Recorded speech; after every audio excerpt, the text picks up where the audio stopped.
Hey, let's start the show. It's April 11th, 2013. Welcome to This Is Only a Test, the official podcast of Tested.com.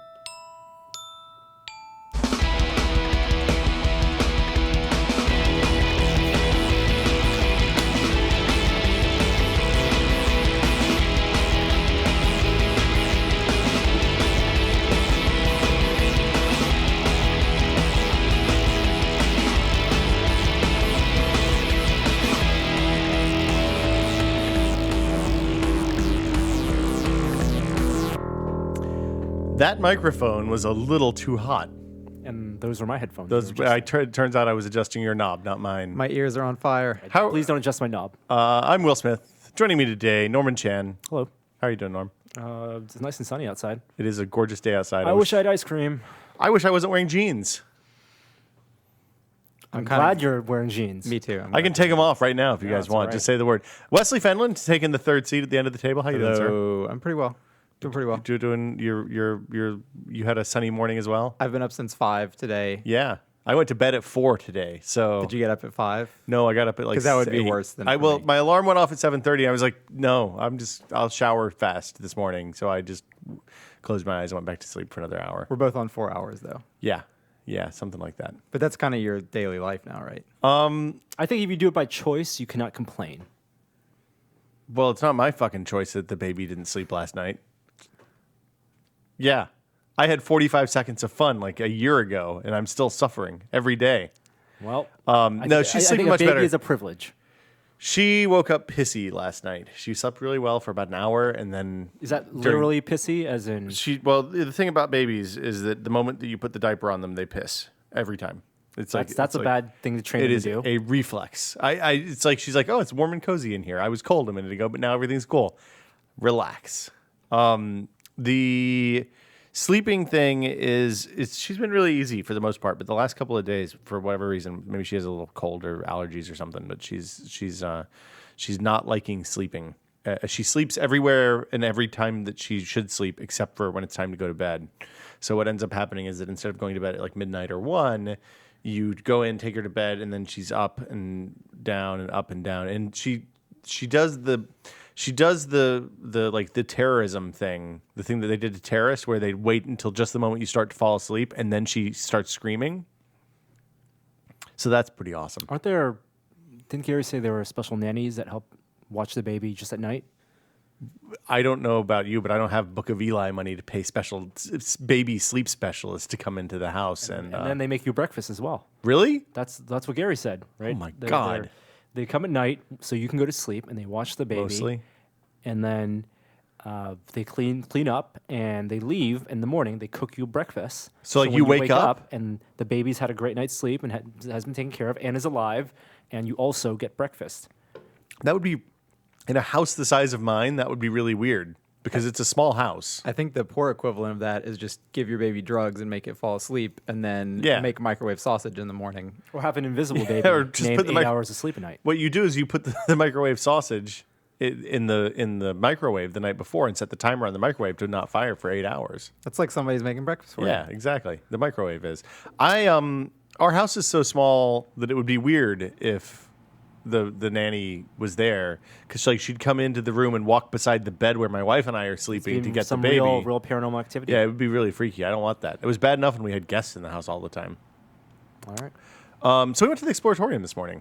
Should we talk about this? We explored. It is definitely on the list of things to talk about. I'm gonna jump right. I'm getting right into it. I'm putting in the idle chit chat part at the beginning of the show instead of in the what we've been testing section.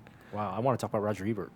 You want to talk about Roger? That was a big I story. totally talk about Roger. Let's talk about Roger Ebert. So if we want to talk about idle chit chat. Are we going to talk about the threes first? Because there were 4 this time. Yes, there were 4 this time. It was Roger Ebert. It was Margaret Thatcher. It was the Annette Funicello. The Mouseketeer. Mouseketeer actress. Mostly Mouseketeer. She was in a couple movies.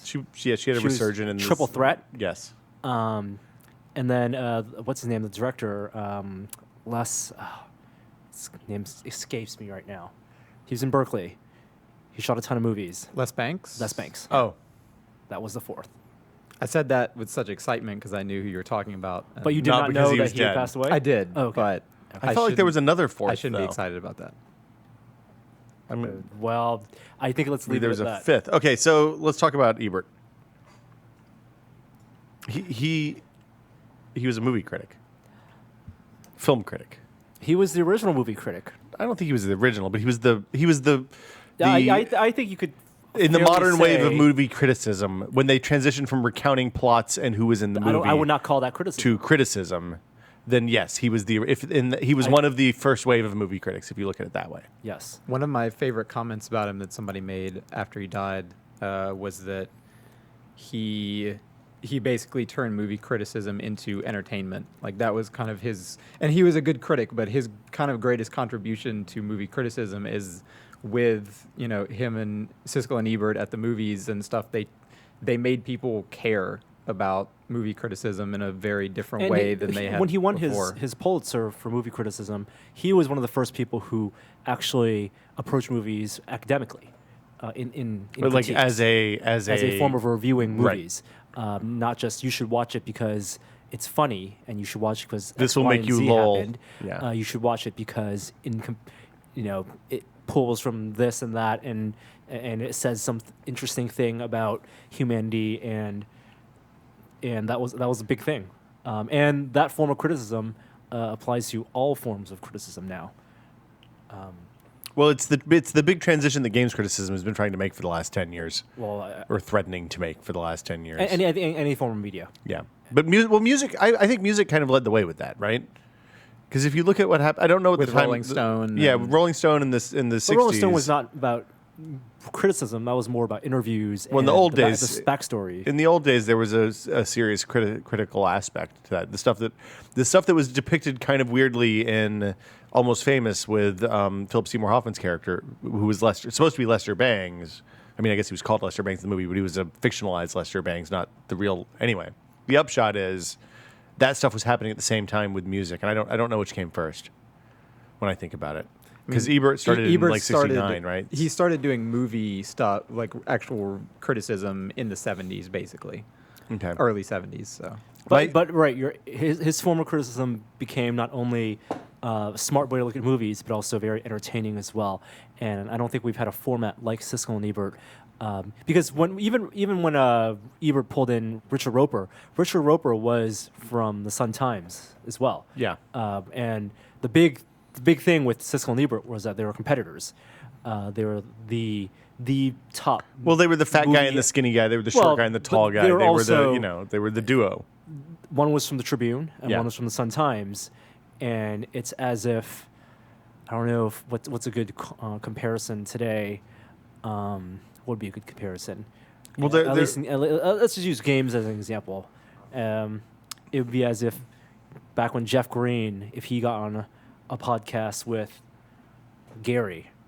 When they were both editors of Yeah. competing PC So gaming magazines. CCW and PC Yeah. Gamer Yeah. going at it. That's a very specific reference. And that would have been amazing. Well, but at that time too, there was a lot of competition because that was the morning paper and the evening paper, right? Wasn't one the morning paper and one was the evening paper in Chicago? Do not know. I know one came a day early. What do you mean?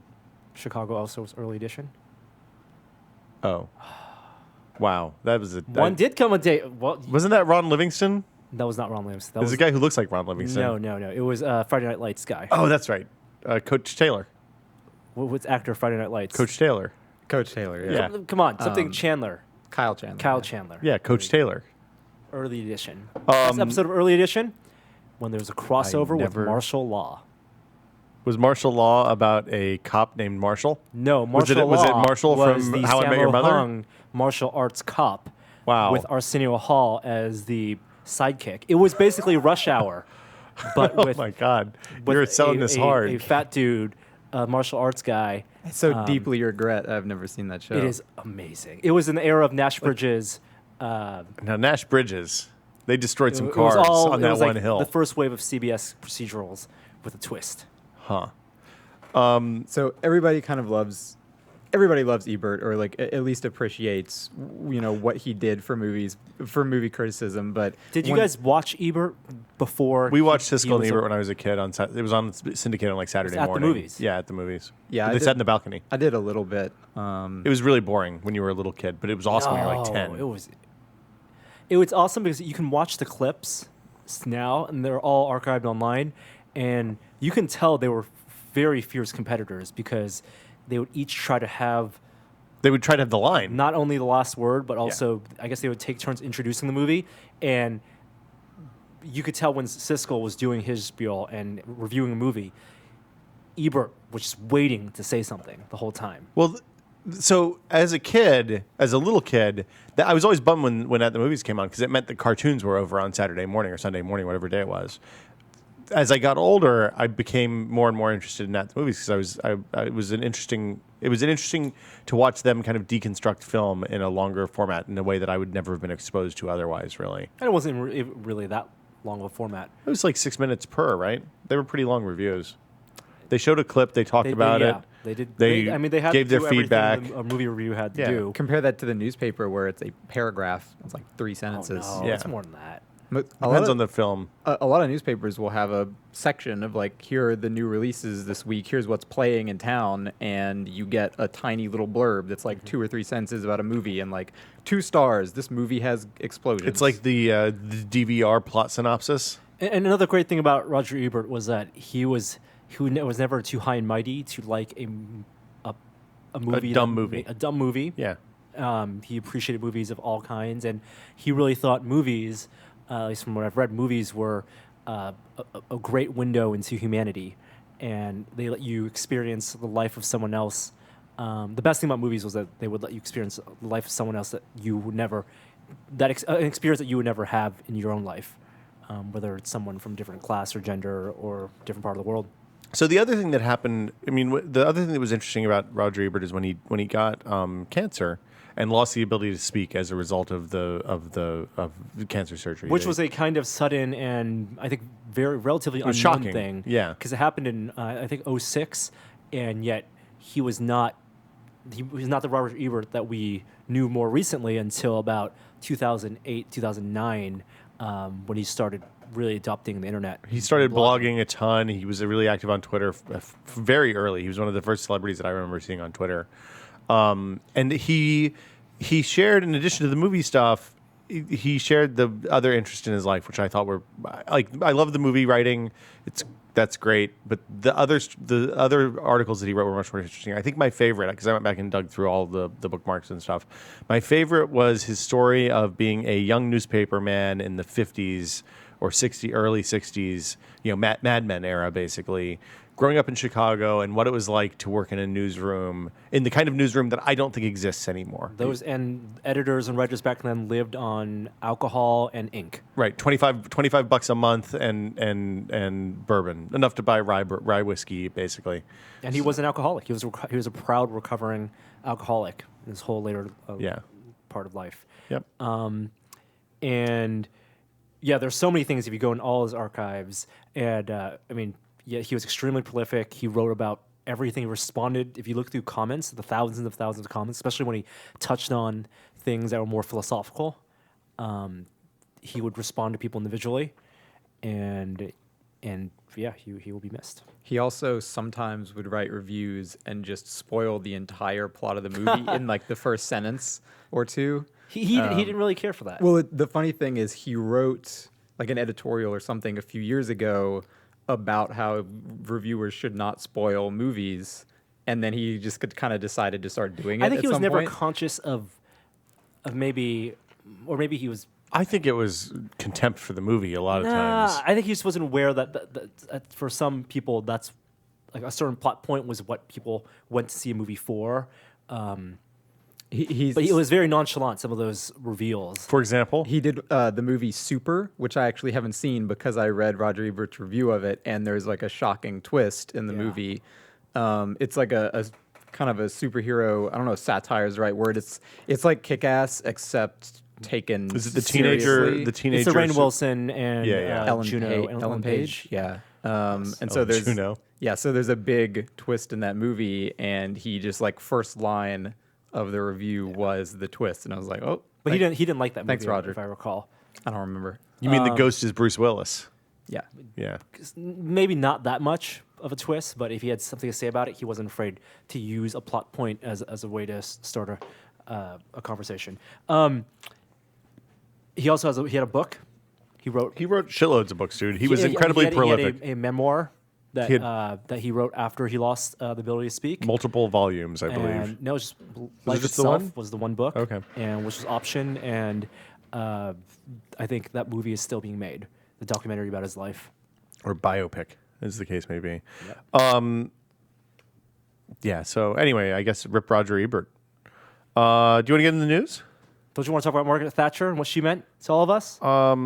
My favorite part of the Margaret Thatcher story, I didn't realize that Margaret Thatcher was still alive until recently. There are a lot of people were surprised that like, she was it's still one of those alive. things where obituaries were written way ahead of time. Well, of course. And there were many high profile, especially just like people who've had biopics done of them, or people who were in politics that have kind of gone out of the spotlight. Like Nelson Mandela, also not very healthy right now. Right. He's like 94, and he's been in hospital for months. And people like So you're saying he's on the watch list? Nice, Norm. I don't run a death list. I don't run a Deadpool. Whatever it is. Like Muhammad Ali, like he's still around. Well, yeah. He was at the Olympics last time. Not last time. He was in the Olympics at 1986. Oh, 96. Yeah, he Atlanta. lit the torch at the Atlanta 96. Olympics. Yeah. My favorite part about the whole Thatcher story was that the trending tweet hashtag was "Now Thatcher's dead," and people read that as "Now that Cher's dead." So there were a lot of people that were really concerned that the fourth was Cher. Wow. Yeah. Oops. Yeah, and on that note, and by the way, the fifth was Vernon Weasley from the Harry Potter movies, a longtime British character actor. His name is Richard Griffiths, and he played Harry's adopted, or I guess not adopted, but you know, the not Weasley, yeah, Weasley, Uncle Vernon. Harry's Uncle Vernon. We're from not the the Harry right, Potter not movies. the right crowd. They know this is for See, them. I think Thatcher was as close to that as we're going to That's get. as English as you're going to go. Let's talk about. We talked about Aereo a little bit last week. Aereo is the startup in New York. Aereo? Aereo. When you put that many vowels in a word, then you take your pronunciation at risk. People are going to mess it up. Basically, you time slice antennas so you can use an antenna to record over the air footage, and they're collecting subscription fees for use of those antennas, basically. So there was a court case last week that basically they passed a legal hurdle. The big networks, the over-the-air networks, are suing them for copyright violations because rebroadcasting stuff that's broadcast is presumably against the law. And they would sue them even if it wasn't against the law. That is almost certainly the case, yes. And so that story has escalated in the last week. At one of the NAB, National Association of Broadcasters shows going on right now, and at one of the keynotes for that, the Fox a Fox executive basically said, "Look, if this Aereo business isn't stopped, we're going to pull over the air broadcast of our stations."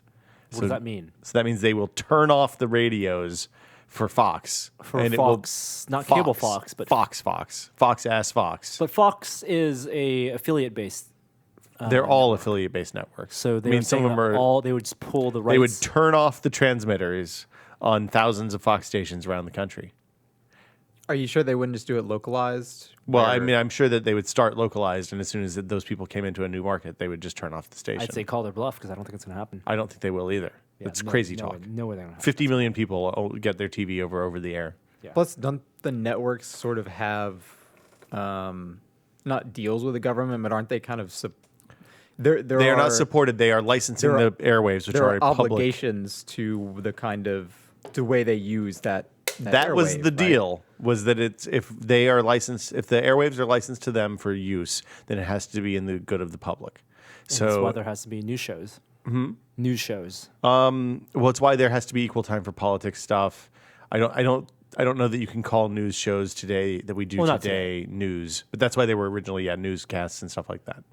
That's why there's frequently a public time, like if at 2:00 in the morning, if you turn on your local Imagine Fox if station, Fox pulled all their programming, or just remove affiliate support, and the local stations who own the spectrum in that area, yeah, just broadcast public access stuff. we've seen that, dude. That's what happened to Kron. Well, it wasn't public access. Kron lost the NBC license 10 years ago. To San Jose. Right. And Thanks a lot, San Jose, and Channel 11. basically it has become the station where it's one up from Coffee, which is where they show like American Bandstand, TV20. yeah, and Creepy Coffee, the Creepy Coffee Horror Hour, and the dancing show and all that. KOFY. Yeah, KOFY. It's a real. If you ever want to feel good about choices you've made in your life, watch some of those coffee programs. So that's, I mean, Kron as a broadcaster here, KRON, Yeah. they have the right to broadcast on that channel, Channel 4. Yes, they have a lease and- basically. It just turns out that without the programming, the mass market programming, just having this broadcasting stuff is not enough to get people to watch your channel. No, so Kron still has like local news and the whole thing. They do all of that stuff, but there's like if you look at their TV schedule, which is where I'm at right now, It's syndicated. It's syndicated talk shows. it's a lot of syndicated talk shows. It's a lot of like Dr. Phil and Entertainment Tonight and Inside Edition. They have syndicated 30 Rock now, but they don't have original programming. So it's all syndicated or news, basically. No sports or anything I mean, this like is that. just the analog spectrum technology being reconciled with digital streaming, and broadcast not being necessarily. It's a tough time for broadcast. Well, A ton of people still consume it, but we can all see a future in 20 years where there won't be that many channels. Well, I mean, and the thing that they're worried about, obviously, because you have to remember the big media conglomerates also own, the people that own the stations also, in some cases, own cable networks. So NBC, not Cablevision, Cabletown, Comcast owns NBC. Obviously, NBC is probably on the same list of companies that are going to pull. There was one other mystery broadcaster that was theoretically going to pull over-the-air access. And they're... You know, it's against their business model to allow somebody else to charge subscriptions for their content. This is a problem. Previously, the only reason the Aereo thing works is because they're time slicing antennas. So they're saying we're just renting you access to an antenna. It may be far away, and we're sending that information across the internet, across a cable, but Antenna and DVR space and hard drive. yeah, and processing. storage space on the network. Yeah. This stuff is just going to continue, and there have been multiple times that this has happened in the past. I think there was a company that used over-the-air broadcast across Lake Erie or Lake Huron or one of those New England lakes to get American TV in Canada, because at the time, at least, American TV shows would be 6 months or a year ahead of Canadian shows sometimes. So people could watch the latest episode of Friends over the internet and get it immediately. You think Aereo's an ethically unsound service? I don't have a problem. I think it's fine. I mean, I think what's going to the reason the networks are scared is if Aereo gets enough customers to suddenly be able to afford the fees that companies like ESPN's a bad example because it's owned by ABC, but that say HBO or Cinemax charge. If HBO or Cinemax charges Comcast $4 for every house that subscribes to Comcast, or $8 for every house that subscribes to Comcast, and all of a sudden Aereo has enough subscribers that HBO is looking at that money and thinking, you know, it's probably okay if Comcast is pissed off at us because we can charge that, we can get that $8 from these people, and maybe we charge them $12 instead because it's not bundled with other stuff. Then they're in a real dilly of a pickle. The over-the-air networks. And for that matter, all of the people that make the crappy cable channels that fill out the 200 channels that nobody watches or that are super niche. So, for example, if you are the golf channel right now, then Comcast pays you X number of dollars for every subscriber that hooks up to that channel. Whether they watch it or Whether not. they watch it or not. The moment that the economics of that whole thing changes when you can a la carte subscribe stuff, and there's going to be a real bloodletting among the niche channels, or they'll go to a paid content model where if you want the golf channel, then you just pay $50 a year, just like you do for the MLB package or the NFL package or whatever the different kind of sports that's a good packages. thing. Yeah, it works theoretically. I think you need the way to make it work is to make people realize that they have to pay for content. And I mean, the thing is, I don't mind paying for content that I use. Like, I have absolutely no problem paying for HBO because I watch HBO a lot. I like the original series, and I like having access to Paying a fair price for content. Yeah, exactly. But I don't like paying $120 to cable just so I can get HBO. I don't like paying $100 to Comcast just so I can get the package so that you that can has that I can pay another $10 $20 to get HBO. Yeah. As much as they're still stuck with Comcast right now, I think more than anything, Game of Thrones has been a really big eye opener for them to see, because it's the most pirated TV show Yeah. currently and maybe ever for HBO.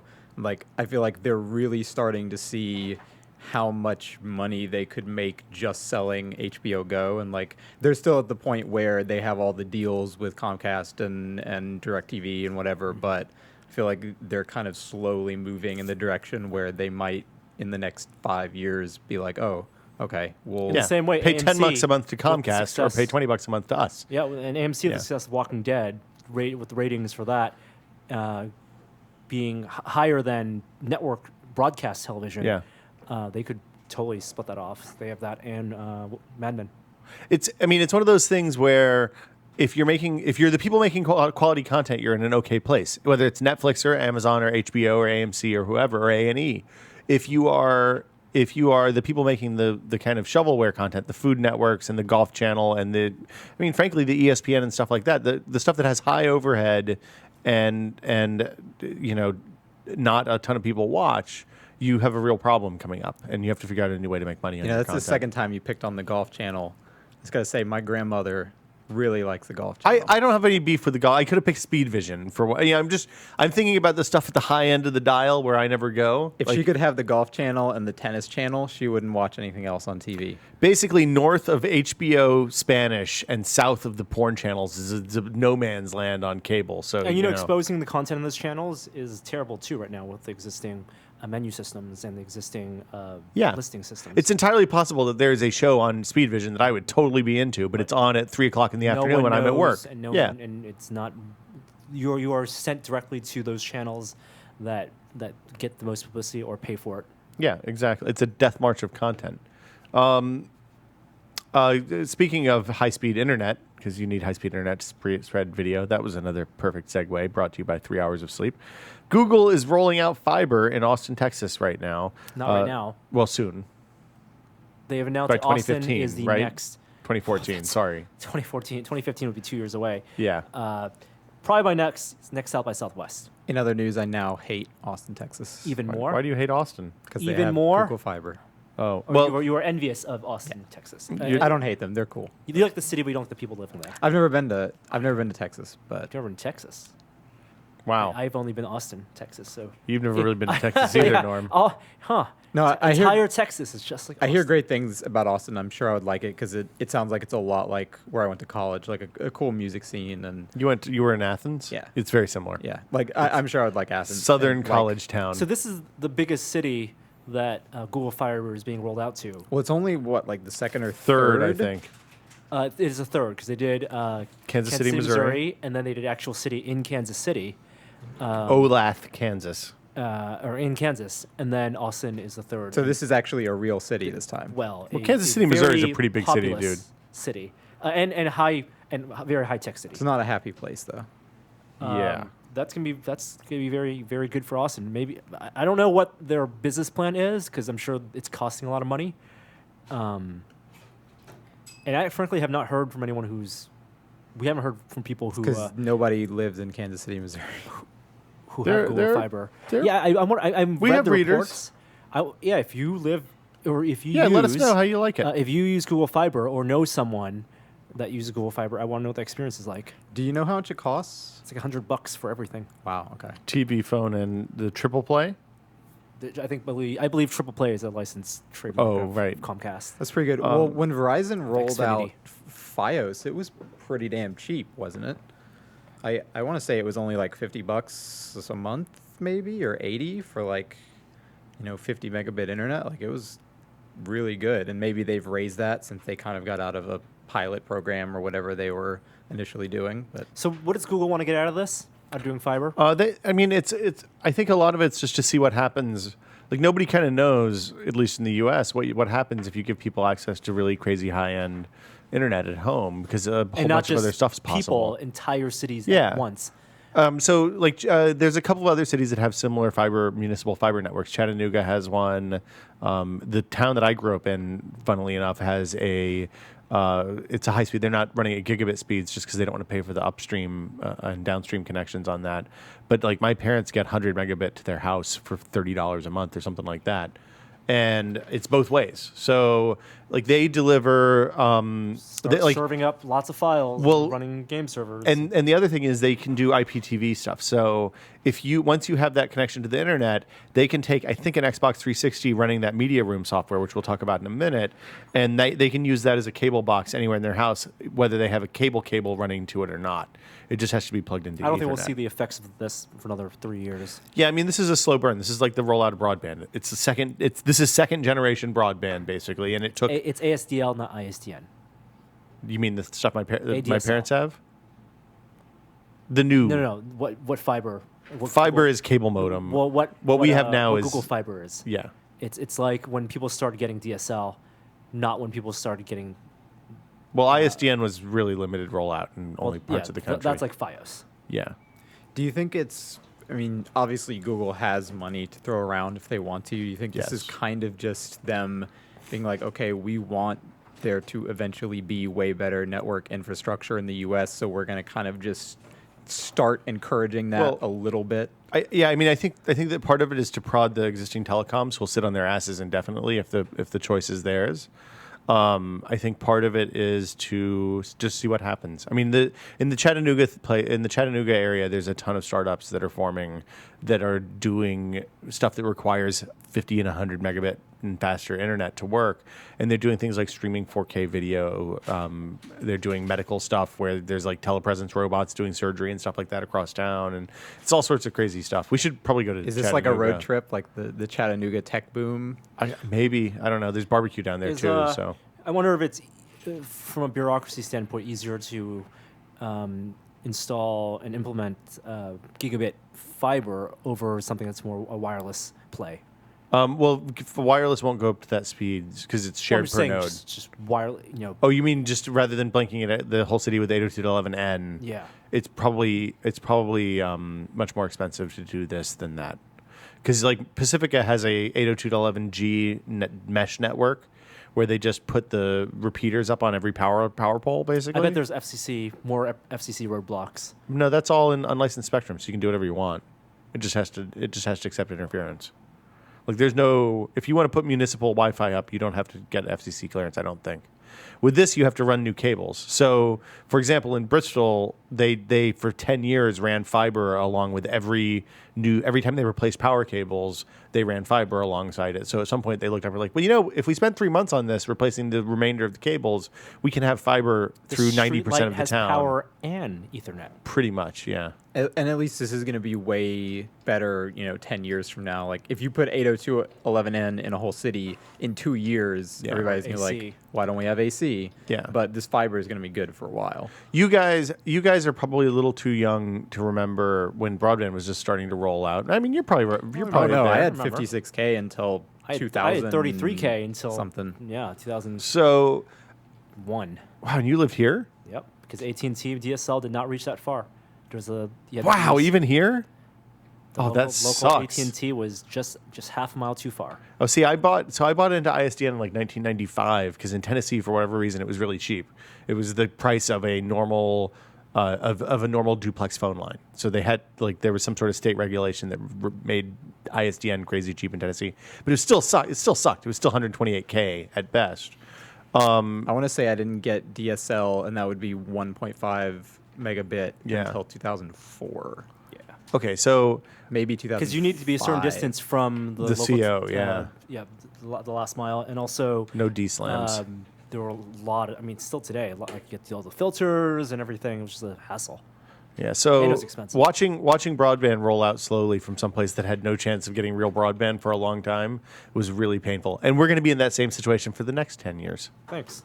Yeah, so nice job, guys. Way to go, Google. Thanks, jerks.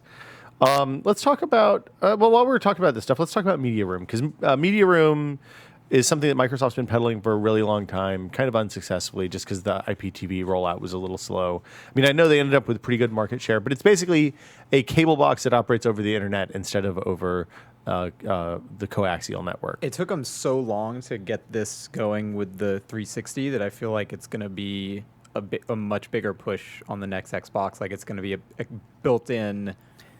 from day zero. We're going to do cable stuff. If they sold Media Room to Ericsson, then how can they sold all that technology and the people and the brand and everything, and they I don't think you can sell something out. people, Norm. Well, the people now work for Sony, Okay. or don't choose not to.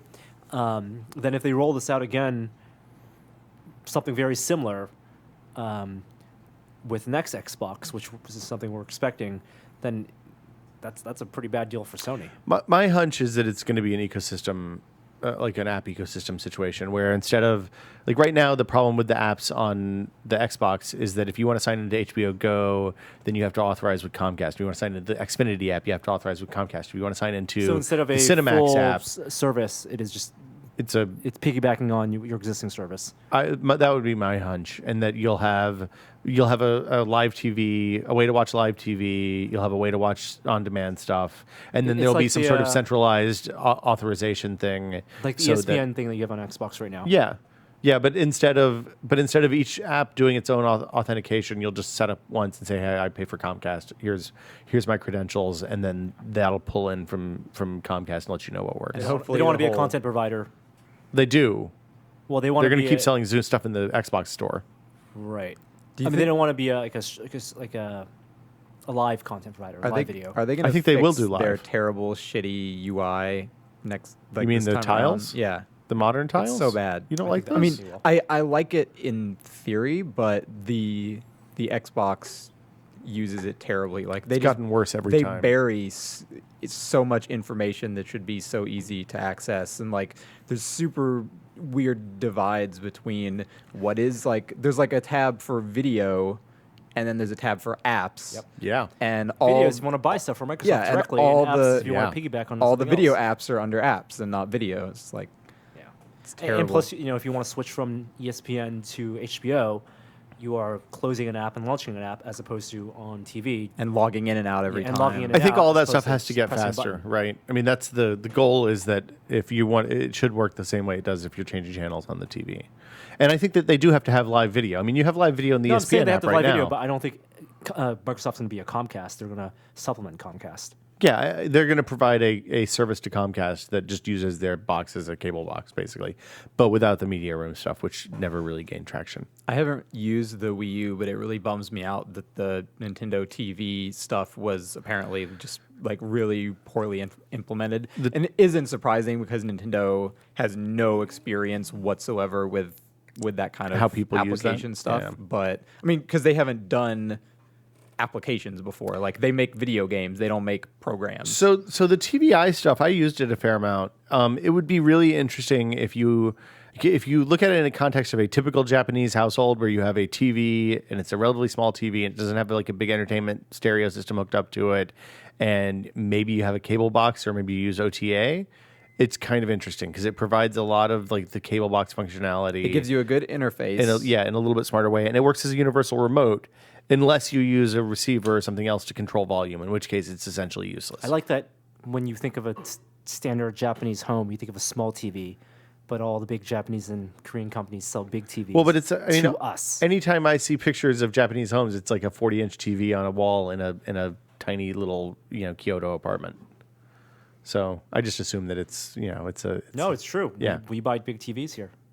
America. We have space, and we like things big. Fuck yeah. So Ericsson bought Media Room, and then Microsoft has said our focus for TV in the future is on Xbox, which is funny because Media Room was an Xbox app among other things at least at one point in its life. I remember we went to a CES in 2010, probably 2011. They had a big must have been 2010. 2009 or 10. Yeah, they had a big Media Room push, and then nothing ever happened. But the report said that they had 25% of the IPTV market, which makes me wonder how big the IPTV market is. 4 guys. Facebook had a big event last week. This is probably the big news this week, except for maybe the Fox thing. And they rolled out, Facebook Home. They announced the Facebook phone, Well, and there's a Facebook phone, and they announced, more importantly, their new home screen application launcher, Facebook Home. yes, It's coming out tomorrow, this Friday. So it's essentially a launcher replacement, right? It's It's a home screen replacement. right. So it's like ADW or Launcher Pro or one of the other things. It's not as tightly integrated necessarily, even as say a third party manufacturer skin. Although I guess it can I mean, I guess we'll know when we spend more time with it. We haven't really seen it yet, except for screenshots. When installed, you will turn on your phone and see what Facebook wants you to see. Right. It replaces your lock screen, your home screen. The app tray, I think, is still accessible, but your core apps are all dominated by Facebook stuff. And it looks. I mean, I'm not a big Facebook user, so it's difficult for me to be super excited about this. But it seems interesting, and it's going to be available for all phones rather than just. It's going to be available. It's going to Or officially many support phones. a specific list of Android phones. Yeah, it's a pretty small list initially, and Yeah, if I not on assume the it'll list are the support a Nexus lot, 7 but- or Nexus 4 either. Why do you think that is? They don't want to anger Google? No, I don't think so. I think it might have to do with resolution thing. Both of those are weird resolutions compared to the existing support. So what phone? Galaxy S3 phones are on the list. HTC's One X. Galaxy S3 and 4 for when it comes out. Theoretically, yeah. The LG phones from last year, or no? I think it was just the HTC One and One X. Okay. The two Galaxies and the Note 2.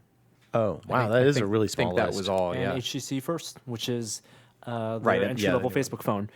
So when you log onto the Facebook phone, you turn it on, you will see your Facebook feed basically presented in a new and fun way. Is that that's the activity feed that shows top posts from all of my friends? Top posts from friends that Facebook thinks you care about, and it's Okay. going to pull information from.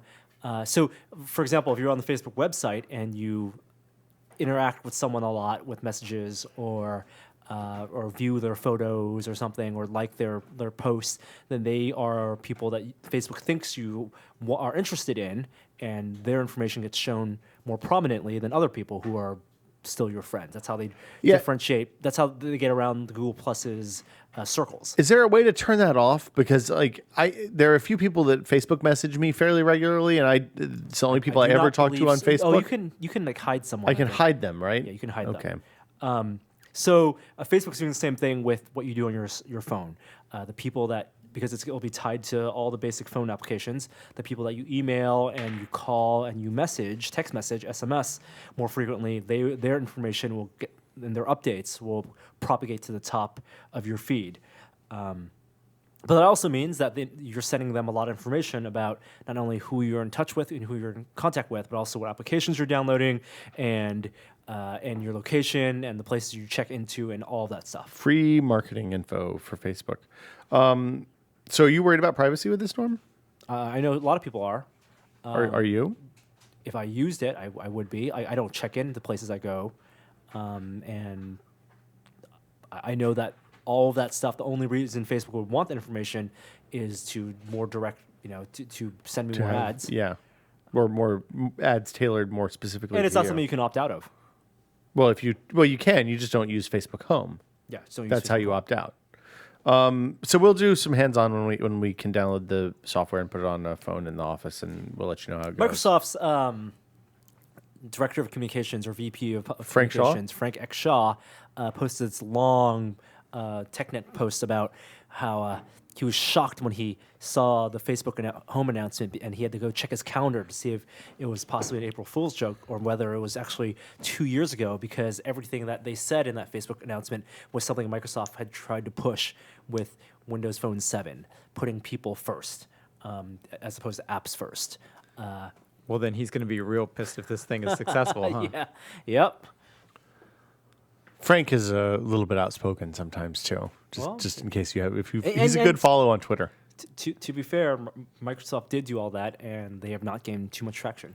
Well, but the difference is that they missed some of the other key stuff with Windows Phone. I mean, not to beat up on Windows Phone more, because we do that enough as it is. But they didn't. It wasn't like they executed that perfectly and had an otherwise flawless launch. There were a host of other problems. Ohm wrote a piece from GigaOhm about the Facebook Home stuff as well. Was it about privacy? It was About privacy. Yeah. Big fears on privacy. He's always been kind of bearish on Facebook, though, like on privacy And to be fair, regards to all Facebook. other companies as well. Yeah, well, but Facebook especially has a pretty good history of giving people reasons to be nervous about privacy with Facebook. It's both Facebook and Google, primarily because the more information both of those companies have about you, the better they are able to sell their product to their customers, which are advertisers, Yeah, when you're not the customer. when you're the product. Yeah. So Google's kind of big privacy slip up was when they moved. Was it when they? It wasn't Google Plus. It was when they kind of started with a social networking platform, and they accidentally made public, like, who you were following or something. It was to that effect. it was that they made public which circles you were in, right? No, it was before that. I feel bad that I can't remember this exactly, but I remember people. It was their Twitter-like service, and there was something where you couldn't What was the Twitter like service? Buzz. buzz. Yeah, it was something with buzz. Oh, I know what it was. It was the emails. It harvested your friends from Gmail, and based on who you contacted, so people's mistresses were showing up in their buzz lists. I forgot about the whole existence of Google Buzz. Yeah, so Yeah. there was a thing where you couldn't take out email, like people whose emails you had or something, from the stuff you were seeing, and so I think the biggest rallying cry for this was someone who had gotten harassing emails from someone, and all of a sudden that person was on their Buzz friends list. Yeah. And they had to see stuff from them, and they couldn't get rid of it. Yeah. And Facebook has had a lot of timeline issues, right, where people are suddenly things you did years ago are kind of displayed publicly in a way that they would not want to be surfaced. It's always smart when approaching any service or product that claims to be free or looks like it's free to consider who that service's how the service makes money and how who they're its gonna make money. customers are and what its product actually is. We say it a lot for Google and Facebook because it's very clear. People understand now that advertising is their business, and the more and information is their game, is the trade they work in. But also services like Yelp. Yelp is free, but how does it make money and who are its customers? How does Yelp sells ads to businesses, right? Yelp asks businesses to pay them for more prominent showing. And- There's and- a lot of controversy about that. For example, a restaurant, if they don't pay, Yelp will solicit, if you want better prominent placement, pay us X sum. And if they don't, then coincidentally, a competing business might pop up, an advertising for a competing business that did pay might pop up on your page, and your good reviews might be filtered out. You can also promote positive reviews of your place of business, right? Yep, it's all really shady. Yeah. Well, I've got to make money. How else are we going to know which falafel place, halal place, is the right one to go to? I think it was last year that Brian Lamb from Wirecutter got some roofers or some maintenance guys, contractors off Yelp, and they just totally fucked up his house, got a hole in the roof and people are very, serious very damage, sensitive. and he was rightfully super, super pissed, and that, basically the Yelp reviews were totally. He had led him astray. It can be gamed. Yeah. Well, I'm very always easily. there's that, and then there's also that Angie's List thing, which you always see ads for on late night TV and stuff like that. And it seems like it's a completely legitimate thing, but I have no idea, and they're completely what's the opposite of transparent? Opaque about how they make money and how their reviews process works and stuff like that. So yeah, that's Facebook Home. We'll download it put it on an HTC One X or a Nexus 7 or something and do a video as soon as it's available. You want to talk about Ron Johnson? Ron Johnson, he sounds like he should be a character in a Will Ferrell movie. Yeah. No? Not feeling it? Well, the character in the Will Ferrell movie was Ron Burgundy, so they did share. Well, the but same I mean, name. Ron Johnson And seems... Johnson. It sounds like a funny last name. Yeah, for somebody named Ron. Well, and then there's that Ron Swanson guy from Parks and Rec, and There you go. Yeah, And there's Don Johnson. Don Johnson from Nash Don Bridges. Johnson Yeah. and Ron Jeremy, and so I don't know who it's that is. Pushing all the buttons in your head, Will. Okay. You know who Ron Jeremy is. Ron Johnson, who was one of the architects of the Apple stores, worked for Apple and worked with Steve Jobs to... He was the retail force genius behind the Apple stores. Yes. He was sacked by He went to JCPenney, about 2 years ago now, a year and a half ago. He left Apple as a SVP. Yep. And to become the CEO of JCPenney for, I believe it was $50 million. It was a lot of money. It's a lot of money with a lot of shares, and basically started this whole campaign of because JCPenney as a department store was in the dumps just like Sears was. And Sears Department had- stores in general. Big box department stores Yeah. have had a tough time competing with the likes of Target and Best Buy and those places And Amazon. and of course Amazon. But he wanted to class it up and make JCPenney the place you wanted to shop at, your favorite shopping place. Make it for hip young kids. A curated shopping experience with straight talk and no sales, and basically take out all the rules of marketing and pricing, The retail trick your customer nonsense. which works. It is actually really fascinating. The tricks that people have discovered, like not just the ending your price in a 99, even though it's extremely powerful, but showing discounts is a huge psychological game. You mean like literally the act of saying, "Hey, this thing is 30% off," even though it's 30% off. And there's a big difference between showing the percentage off and the absolute value off, and the seasonality of it. And I mean, it's something that if you go into any type of this big department store, you will recognize, but fall victim to also. When you go to the grocery store, do you look at the price of an item or the cost per unit of the item?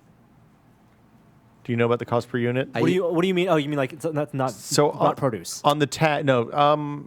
Yeah, produce doesn't count because produce is So like, usually if you think about like if you go- a thing of bread, or you're in the cereal aisle and there's 3 different size boxes of Honey Nut Cheerios. cost per unit. Yeah. You go for the big one. I mean, No, you No. cost per. You look at the fine print of the price tag, which Yeah. says price per ounce, or Well, if you're looking at a small box of Honey Nut Cheerios and a big box of Honey Nut Cheerios, the big one is always Not always. Most of the time. Sometimes they mess you up with that though. Like if you look at Oreos, for example, if you're that's not bad. That's a bad example. Sometimes milk will be different. The bigger ones will be more expensive because of the expiration dates and stuff like that.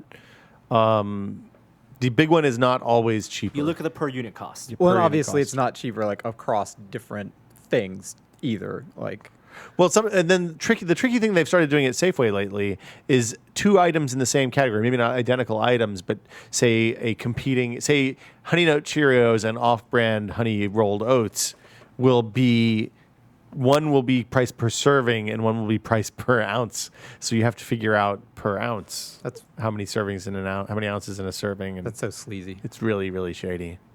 There's a lot of weird. Don't buy Honey Nut Cheerios. Well, don't buy cereal is the right answer. Grape nuts. Yeah. Wheat, Frosted Mini Wheats. So JCPenney, I like big or little. Have we talked about the Frosted Mini Wheat Holocaust? I don't know what the Frosted Mini Wheat. All So, I know is that they were fantastic. Right?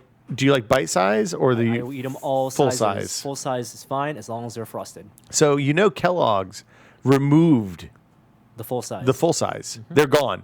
Because the bite size you can get more sugar. But the ratio of sugar to wheat on the full size. On the medium size. Which just to be clear, it's a full size mini wheat. So what the hell does that full even size mean? mini. Right. We're not talking about full size wheat because there No, are those such are things terrible. Nobody should as eat giant, those. Like It's like a brick of fiber. Yep. You just eat that while you're sitting on the toilet. It goes straight through. there are layers of scratchiness. But the full-size mini wheat has been usurped by the bite-size mini wheat, and now there's another smaller mini wheat, even below the bite size. Micro wheat. I can't remember what it's called, goodness. but I don't buy Nano into wheat. any. I stopped eating mini wheats once the full size, once they went from being frosted mini wheats to full-size frosted mini wheats. I knew it was over because I knew that by changing the label of that product, they were getting ready to remove its existence from the world. They know what their consumers want. Fucking Kellogg. So Ron Johnson unceremoniously kicked out by the board. Wow. Apparently Okay. the board is just full of old retirees who are completely out of touch with retail anyway. They're all rich. What do they care? Exactly. Well, JCPenney's tanks, they're less rich. But no one's crying for Ron Johnson because he cashed out he sold all his stock, I think a week ago also anyway. So what? And I'm sure he had a severance package that any of us could live off of for the rest of our lives. He had a bonus, a hiring bonus that all of us could live off of, could split and live off of for the rest of our lives. Guess what? Apple's looking for a director of retail, SVP of retail. Interesting. You can always go back. And what's funny is that JCPenney, their interim CEO, the guy that Ron Johnson replaced, he's back. Really? Yep. Wow. So the old people. So they're going to just roll it back. They're going to make the stores dark again. They totally Conan'd him. They did. They're going to bring back the Arizona jeans. Or Leno'd him, whatever Yeah. is more fitting. They Leno'd him. Yeah, no, they Conan'd him. He is Conan He was in this Conan, experience. Yeah, except for he did have more than 6 weeks. Conan had 3 months? 9 9? months. 9 months. Was that long? Yeah. He took it for granted. We didn't talk about everyone Fallon. took it for granted. The thing with those type of Conan. retail stores is that the growth market is not teens. It could be. You just need to put a coffee shop in there. Get some of that dubstep in there. People are into that, right? That's still a thing. Yeah, it's unfortunate. I don't know what the last time I went to JCPenney to actually buy something. I don't even know where there is a J.C. I Penney. went to Ceremony. Really? Yeah. Really? Ceremony's the mall by my house, right? It's the one. It's in. It's the one city at of 1 and Ceremony. 101. Yes, it is. Wow, that's bananas. I had no idea. There's a JCPenney, and you can buy curtains there. I can see buying curtains at J.C. Penney. I buy my vacuum cleaner stuff at Sears, and my curtain stuff at JCPenney. Really? I just go to Home Depot and get vacuum cleaners now. And Do also, you buy a lot of vacuum cleaners? well, like every 5 years they wear out. Also, I got a bagless one, so I haven't had to buy anything for that vacuum cleaner in the entire course of its life. It's pretty awesome. Except for having to clean out the container. Well, yeah, that is a point. Especially when you have a dog. That's a point of contention in our house because Who gets to clean it out? one person in the house never empties the vacuum cleaner, and the other person always thinks that's why our vacuum cleaners only last 5 years. Is because Well, when everything stops spinning in the cyclone, Yeah. then it's time to clean. yeah, well, that's about 30 seconds if you have a dog that sheds like Chloe. I had to use the same vacuum at home growing up that my parents got as a wedding present for Hold on. until I moved out. Was it a Lady Kenmore? No, I had it a was Kenmore. Yeah. I don't remember the brand, but it was one of the body rollers. Yes. Yeah, with and like a you hose? drag the Yeah, hose. yeah. Oh, I exactly. love those. Those are No, so much no, better no. than the Because dragging upright. the hose, the momentum scrapes the side, and you get yelled at if it scrapes a wall, and it's like teaching you to drive a big rig. Were you skidding around corners with the vacuum cleaner? How Well, if fast were you going? Because you have the hose and you attach that to the sucker, and then This is the worst conversation we've ever had. you pull around a corner, and if you're turning, it's like turning a big rig. You're not taking consideration where the body is, and it's where all the mass is. Okay. And then also it's a quarter vacuum, and I just had so much anger whenever I was vacuuming that I was just yanking on it as hard as I could. Like, didn't give a shit what I was doing to the walls. Just well, time was more precious back then. You use a hose. You grab the hose close to the base of the vacuum cleaner, and then you have fine control over it because it's flexible. The hose, so you have the sucky end on one side, and then the hose over here. But and you just pull right. But you're not behind you. supposed to pull on the hose. Yeah, you are. You're supposed to pull on the handle on the vacuum. The 'cause hose has a whole heavy duty mount on it. Why would you not pull on the hose? I don't know if the hose was that heavy duty. Yeah. My sister used to sit on the vacuum cleaner. We'd drag her around the house, and she'd ride it. Wow. Yeah, it was fun. Good times. Also, don't try to put the vacuum cleaner on someone's back with a spinny part. That hurts. Jesus Christ! Why would you do that? That's horrible. that hurts. That's monstrous. I'm not going to get into that. I'll leave that one alone. There's a California judge who, in California, as Norman, Wes, you don't drive out here very much, I guess, but No. There's a law that prohibits texting while driving. It is a good law. There's frequent signs up above the freeway that say, hey, it's $159 if you get caught texting Minimum. while driving. Minimum, yes. So don't do it. It's dumb. I've seen people do it, I see people do it every day. and it I wish I could. tempts me to buy a siren or a horn. That's super I illegal. know it's super illegal, but also if you don't show it, maybe you can't get caught. It's still super illegal. I know it's super illegal. As soon as you get a ticket, they'll be like, "Hey, what are those flashy lights under your grill?" Well, you just need the sound. You don't need the lights. Yeah. You just need the boop boop. boop, As boop. soon every time you fired it, you'd have to get off the freeway and like make 4 turns and go an alternate route. It would be really annoying. No, how would they know? Because if somebody fake sirened me, I would call 911 and be like, If "Hey, you were texting, some guy in a." if you were texting while you were driving. There's no proof I was texting. I guess if you're enough of a jackass to Yeah. text while you would do that as well. All right, I'm the same person who'd narc you out. A California judge ruled that the anti-texting law also includes using GPS On a phone? on a phone. So what he's saying is there's no loopholes. It's a county judge so far. So it hasn't. I'm sure this case will escalate to the highest term by levels of term California directions? law. basically don't touch. He's your saying phone. touching your phone, even to use GPS, is still verboten. What about changing music? That is, you have, I believe, been admonished for that in the past. Yes, I have. Yes. Using Spotify. Yes. As long as you stay two steps ahead of the cops in terms of tech, Yeah. you're all right. It's Aereo. Don't you use Aereo, officer? Oh, it's like radio. Aereo. With no way. I was using Instacast, officer. It's a Downcast is what all the cool kids are listening to podcasts with these days, Norm. Yeah. Downcast is sweet. Downcast is... I still like Instacast. It syncs between my iPad and my iPhone. I don't have an iPad. You should get an iPad. It's pretty nice. Just to use Downcast on it. Yes. I mean, it's so that when you're on the bathroom, then you have a bigger screen. It's really You convenient. shouldn't use an iPad in the bathroom. Well, you shouldn't text while you're driving a car, but that doesn't stop you, Norm. It does stop me. Next gen. Oh, so anyway, that only applies inside the county that this ruling occurred. It's most likely going to scroll upwards, I think, would be my guess. Next gen Thunderbolt. You know, the port on your MacBook that you use to plug in your monitor, maybe, and then nothing else. It's the one that looks like a lightning bolt. It looks like it looks like a display port with a lightning bolt. The on little it. symbol. Looks like Yeah, one. it has a lightning bolt next to it.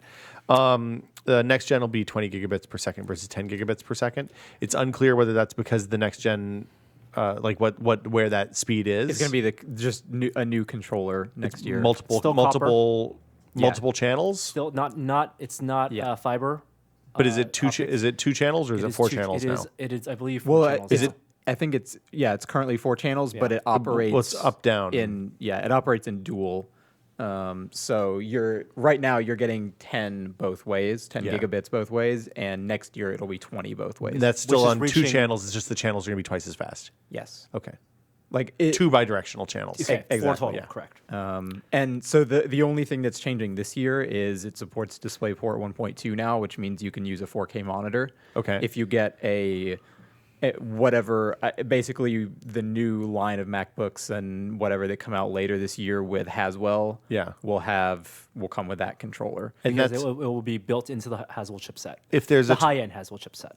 and theoretically this would be the DisplayPort 1.2 stuff would be required if there is a 27-inch Retina display. 24-inch Retina display. if Oh, they even went- with a 24? If I they think went with people, 4K, yeah. if they want to do 4K, it would be 24-inch Retina, not a 27-inch Retina. But of course, like one of the benefits of Thunderbolt is you can do like daisy chaining stuff. But Yeah. if something in your link is a year old, that's you will lose that. Oh, that's that grim. option, so- And that stuff is, well, you could always put that thing at the end of the chain. Well, Right. you would want it the old thing, yes. Yeah, the old thing. But if you were like plugging into your monitor and then going to next year, if you're going from your monitor to your sweet external really fast SSD, or like external GPU Yeah. or something via Thunderbolt, if your monitor is a couple years old with that Thunderbolt port, you're not going to get that 20 gigabit both way.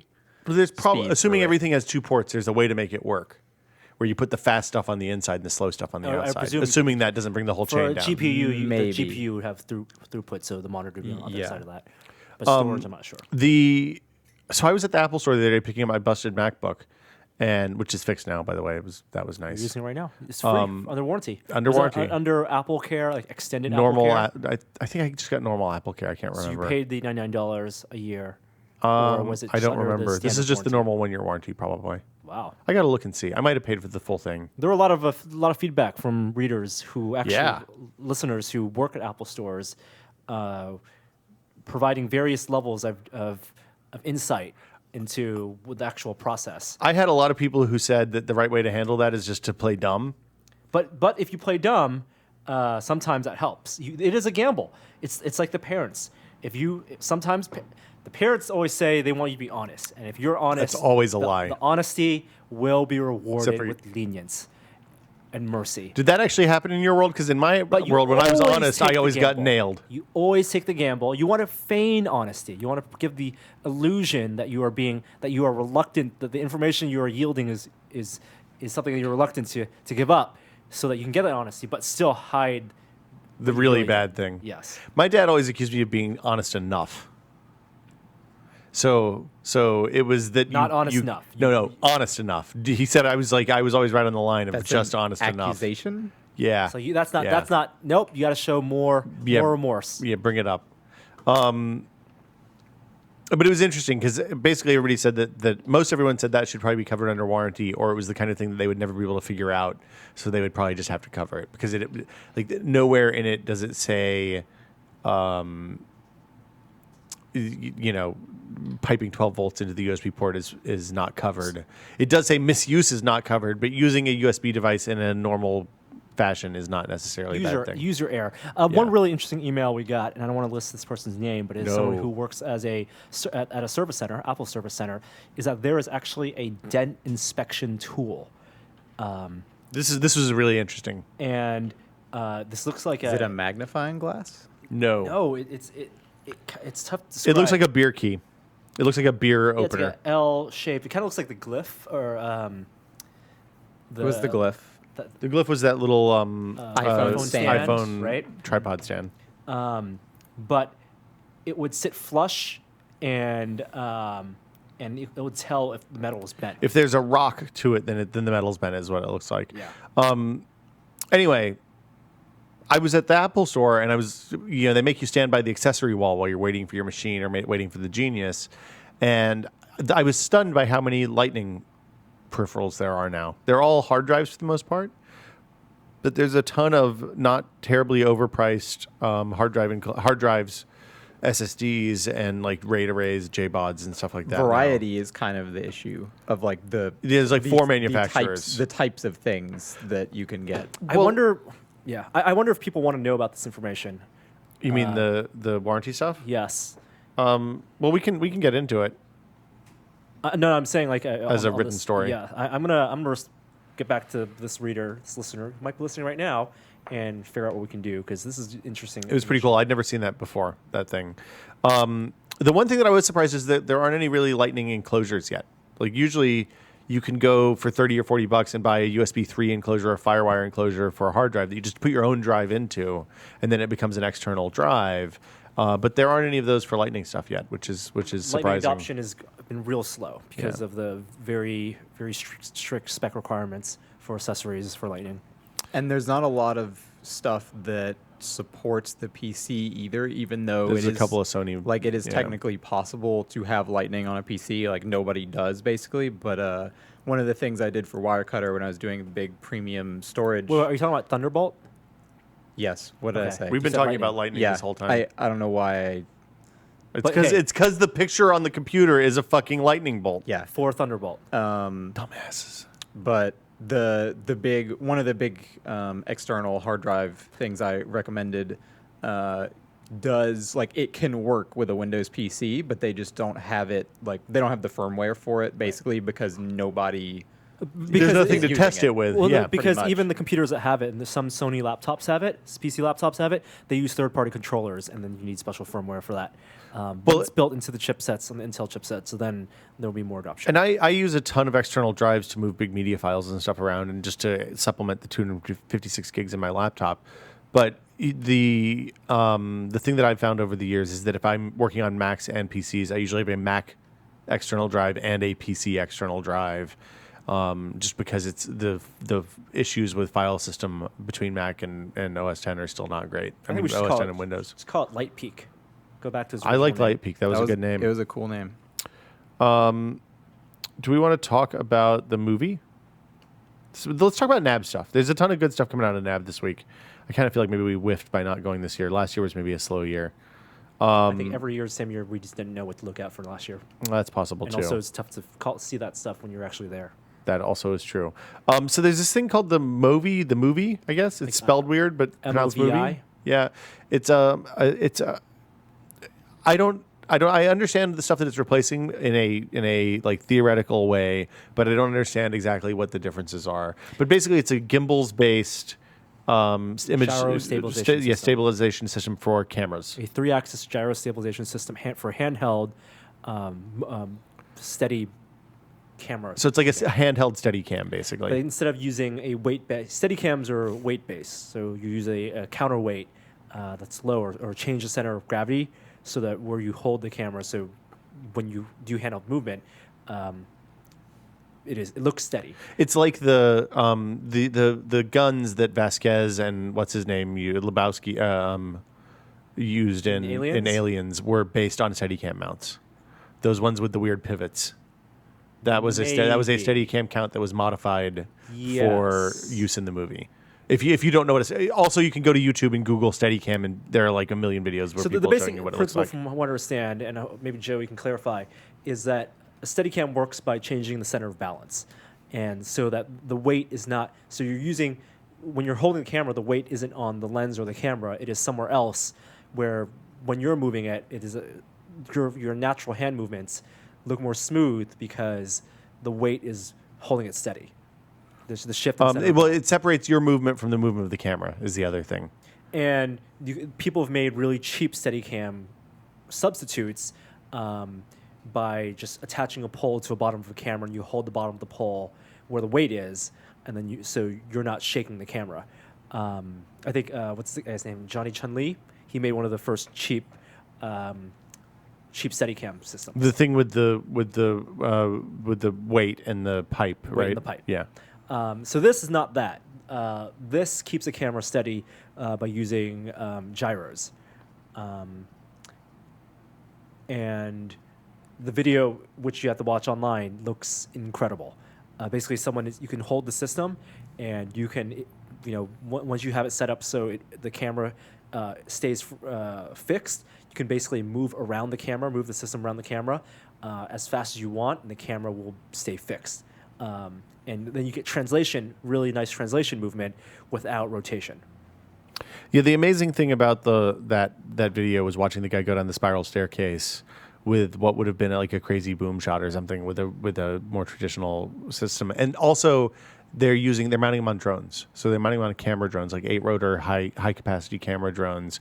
So you have two operators controlling, one operator controlling the drone, one operator controlling the camera and the gimbals, and they're getting these unbelievable aerial shots that otherwise you'd have to pay a helicopter for, basically. Right. It was really cool.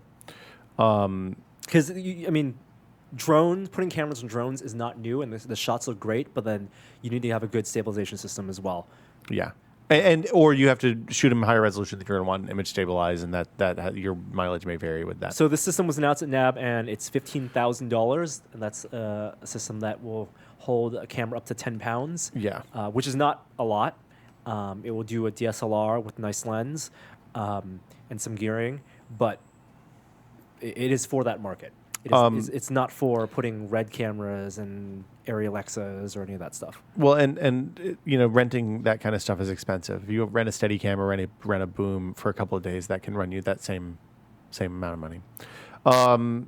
They also announced Blackmagic also announced new 4K cameras, and two of them, right? These seem like they could be a pretty big deal for independent filmmakers trying to make a movie on, $50,000 or something like that. So we saw the Blackmagic camera last year, Blackmagic CinemaCam, and that was a 2.5K camera that was supposed to be very reasonably priced, at least compared to like a very high-end DSLR that will shoot 1080p.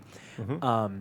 And I walked away pretty unimpressed with that because just the controls were it was all touchscreen controls, and the sensor on that was, I think, based on a Micro Four Thirds sensor.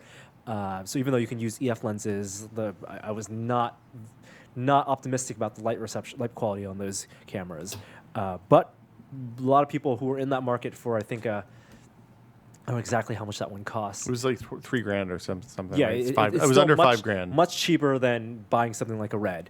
And then this year, even less than like a Sony FS700. Well, yeah, much less than $10,000.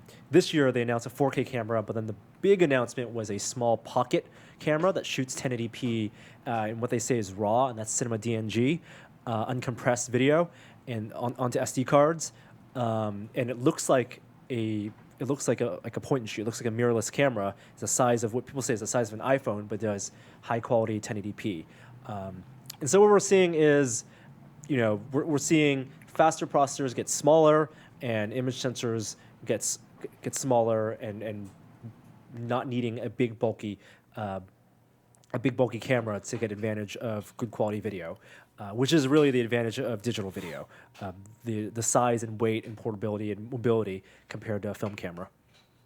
But this camera, they say it's a Super 16 equivalent, and if you look at the sensor size, that's even smaller than Micro Four Thirds. You're talking about like a 3x crop factor when you're putting a lens on. But a lot of stuff's been shot on. I mean, Super 16 is a format that is. Oh, yeah. That is. If you want that Clerks was resolution. shot on Super 16, right?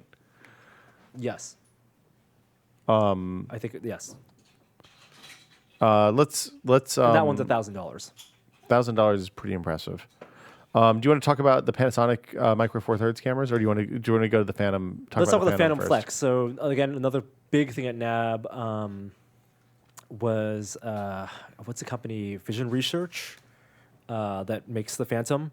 Basically, they make the high speed cameras that the guys, the slow-mo guys use. And you've seen in movies like and Sherlock Holmes, Jamie and Adams' and production crew uses them, and yep, yeah. And now they have one that does 1,000 FPS in 4K. And the first video they showed of that looked incredible. Incredible. There's videos on the site, right? It is on the site. Yeah. And then the other big NAB news was the Panasonic Micro Four Thirds. They have a new Micro Four Thirds GF6 camera, which is comparable to. This is still camera, right? It's still camera. Okay. It's like a mirrorless camera. This is comparable to the 5 series from Sony or Canon's EOS M. It's $680, which I still think is a lot to pay for a Micro Four Thirds sensor camera. How much is it? $680. That's all. Well, with a lens. Oh, for Micro Four Thirds. Yeah, I can see that. That's what I mean. You get an F5 for that, or the 5R. 5R, yeah, the new one. I guess that's it for NAB news. Sony announced that they're selling 4K sets by the end of April, and they're cheaper than I expected. These are the ones we saw at CES. Well, you saw CES. Right. The ones they had last year, so their first 4K TV was $25,000. Which is the normal price. I mean, when the first 1080p sets came out, that's what they cost. When the first 720p sets came out, that's what they cost. When the first LED, LCD, super thin ones, they were $10,000 plus. And then at CES, they introduced 2 more sizes, a 65-inch and a 55-inch. And the 65-inch costs $7,000. What? Which I think is that's pretty good. That's not bad. I mean, if you have $7,000 to spend on a TV, an early adopter, and that's much easier stomach than $25,000. Well, yeah, you can't buy a new car for $7,000. But I you think could you're buy gonna, 2 smart cars for $25,000 almost. Is okay size. You could probably buy like 4 real crappy cars for that. Oh, I bet you could buy 25 real crappy. If you want to talk about crappy cars, drivably crappy cars. probably $500 is the floor on drivable cars these days, right? Drivable with like legs. We should get some $500 cars and do a road race. You mean Top Gear? That's what they do. Oh yeah, like every season. that is a Top Gear, yeah.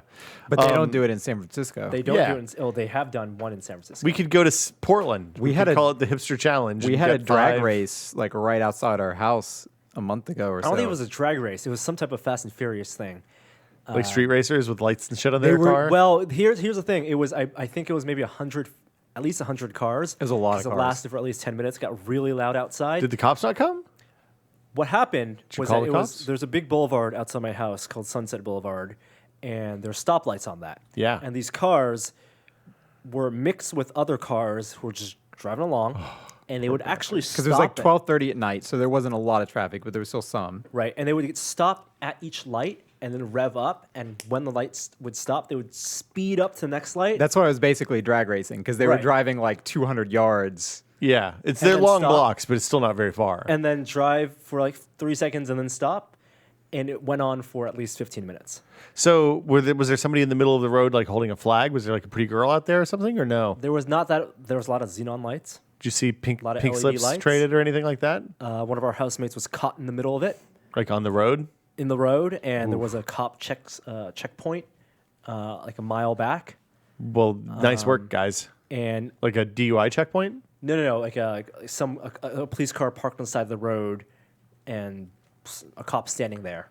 Huh. Was The Rock there? No, we I don't didn't believe see The him. Rock was there, and I have no idea what it was. I did all the Googling I could.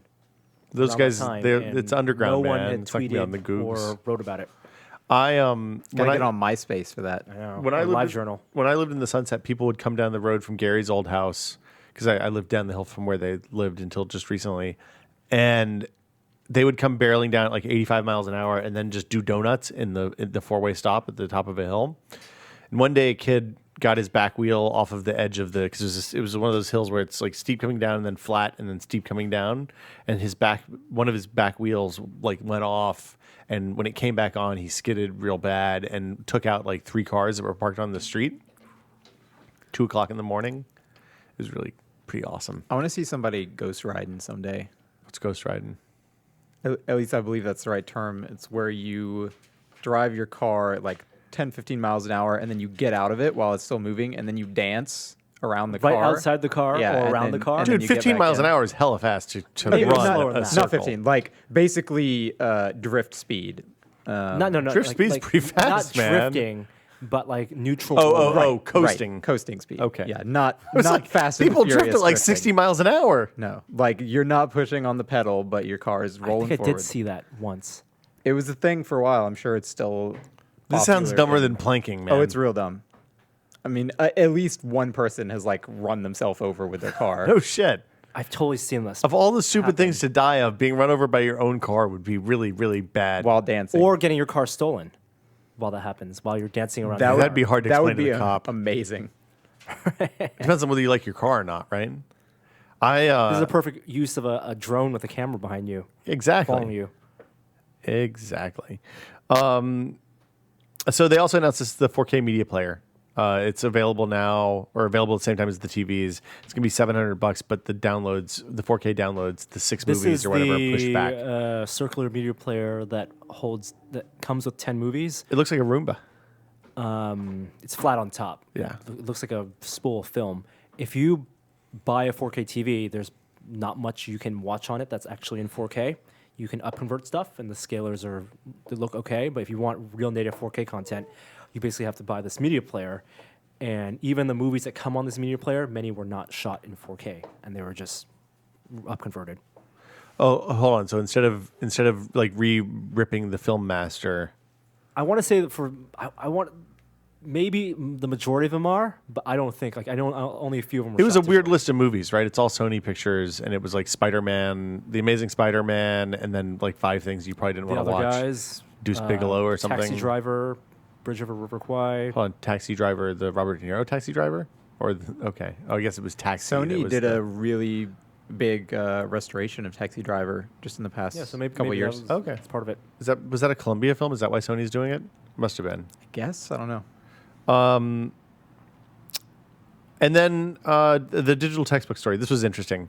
The New York Times had a story about how Course Smart e-textbooks are basically narking on the kids who don't ever open the e-textbook. I welcome that challenge. The professors can come in, look and see how much of the book you've read, whether you highlighted stuff, which is the biggest bullshit thing. Because like, did you ever How do you highlight like stuff? them apples? No, you don't highlight stuff. Yeah, I mean, who highlights? I was looking at the highlighting kids and thought, highlighting kids. I- Special notes on the side. Once I got in AP, Just took notes. I would, yeah, I mean, I would do notes and then maybe highlight those, but not in the I never highlighted anything.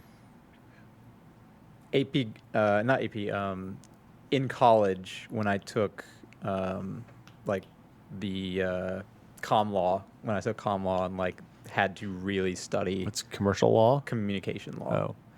Oh, And had to know like wow, that's a serious J That's school not class. con law. That's not 100 constitutional law. like 100 court cases per test that were, you know, Wow, that serious sounds stuff. terrible. Yeah, unfortunately, I don't really remember any of it. Yeah, well. but I knew it really well for a year. For the 3 weeks you needed it for the test. Yeah, I mean, I don't know how I feel about this because I shared One, textbooks I don't a like lot. digital textbooks. Yeah, Called me old-fashioned, but I do not like.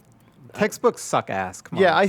I see the appeal I think of an interesting text. I wish I kept some of my more interesting textbooks. I just donated all of my old textbooks that I kept for 15, 20 years to the San Francisco Public Library Trust. So I'm going to go ahead and tell you, at some point in your life, if you had kept them, you will look at that pile in your garage and be like, I'm a real dumbass. There are a rare few. You always plan for the scenario Text- where you're isolated in your home and society has gone awry and you need reading material. I'm never planning for that scenario.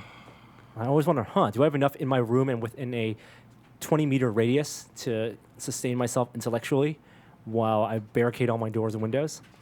Yes. I don't think you Yes, have I full do. appreciation for the challenges of finding food in a The post-apocalypse. textbook I would keep would be like Vivian Sobchak's like science fiction screening space textbook, and because it's actually well written and super interesting, but that's not going to help me survive when there's zombies beating down the Also, door. it's the reason why I keep 3 pairs of extra glasses hidden in my room somewhere. Oh, I do keep extra glasses. Yeah. In 2000, you want to be the Twilight Zone guy where your glasses break. no, in Y2K, it was the first time I'd had glasses in 15 years. I was like, well, if society breaks down and all of the computer-controlled opticians shit stops working, Yep. I want to be able to see. Extra pairs of glasses. I bought 2 years worth of contacts. I don't. At that point, glasses. I don't Well, wanna- but at that point, you strap your glasses to your head like a pair of goggles so they don't fall off. I bought a pair of Crokies the other day for jogging. I don't know what those are. They're those neoprene straps that you put on that go up in the side of your glasses and hold them squeezed on so they don't flop around. They're Can't you make them?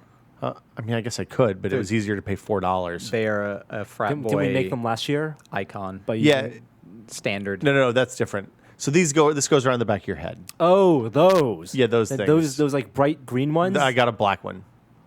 You need croquis, a visor, not a baseball cap. I'm not- although a I- baseball cap will work, I'm not Steve Spurrier. and a pink collared shirt.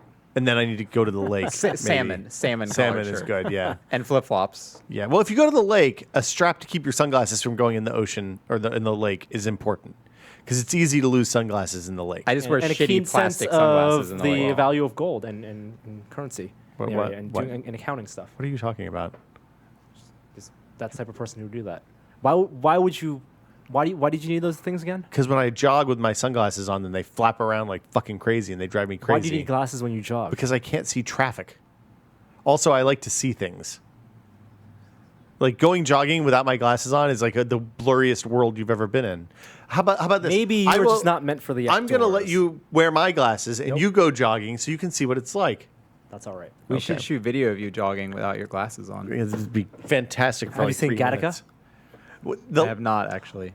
the last time, wow, really? No, I want to. It's on my list. You should watch that. It's really good. No, the last time I went jogging without glasses, I ran up to what I thought was a big dog, and it was a small deer. So, mistakes. The guy who directed Gattaca just recently did The Host, the Stephanie Andrew Meyer. Nichols, he did. Yes. He also did because that kinda was a sad. rebound from In Time, Oh, he made that also movie. kind of sad. Oh, that was not a good movie. and that was a rebound from. The crappy movie he did after Gattaca. Gattaca was really good. It was it the robot movie?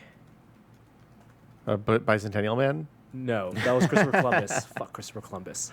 Andrew Nichol is who we're talking about Andrew here. Nichol is who we're talking The about. Truman Show. He did Truman Show, but he didn't do that. Was I think he wrote the Truman Show. he did write the I Truman think it was Show. Gattaca, Truman Show. Lord of and War then- is the movie you're thinking yeah. about. with Nick Cage. I liked Lord of War. It The was one not a where good his- movie, but his it was. face is made of guns, right? Or Bullets. bullets. Yeah.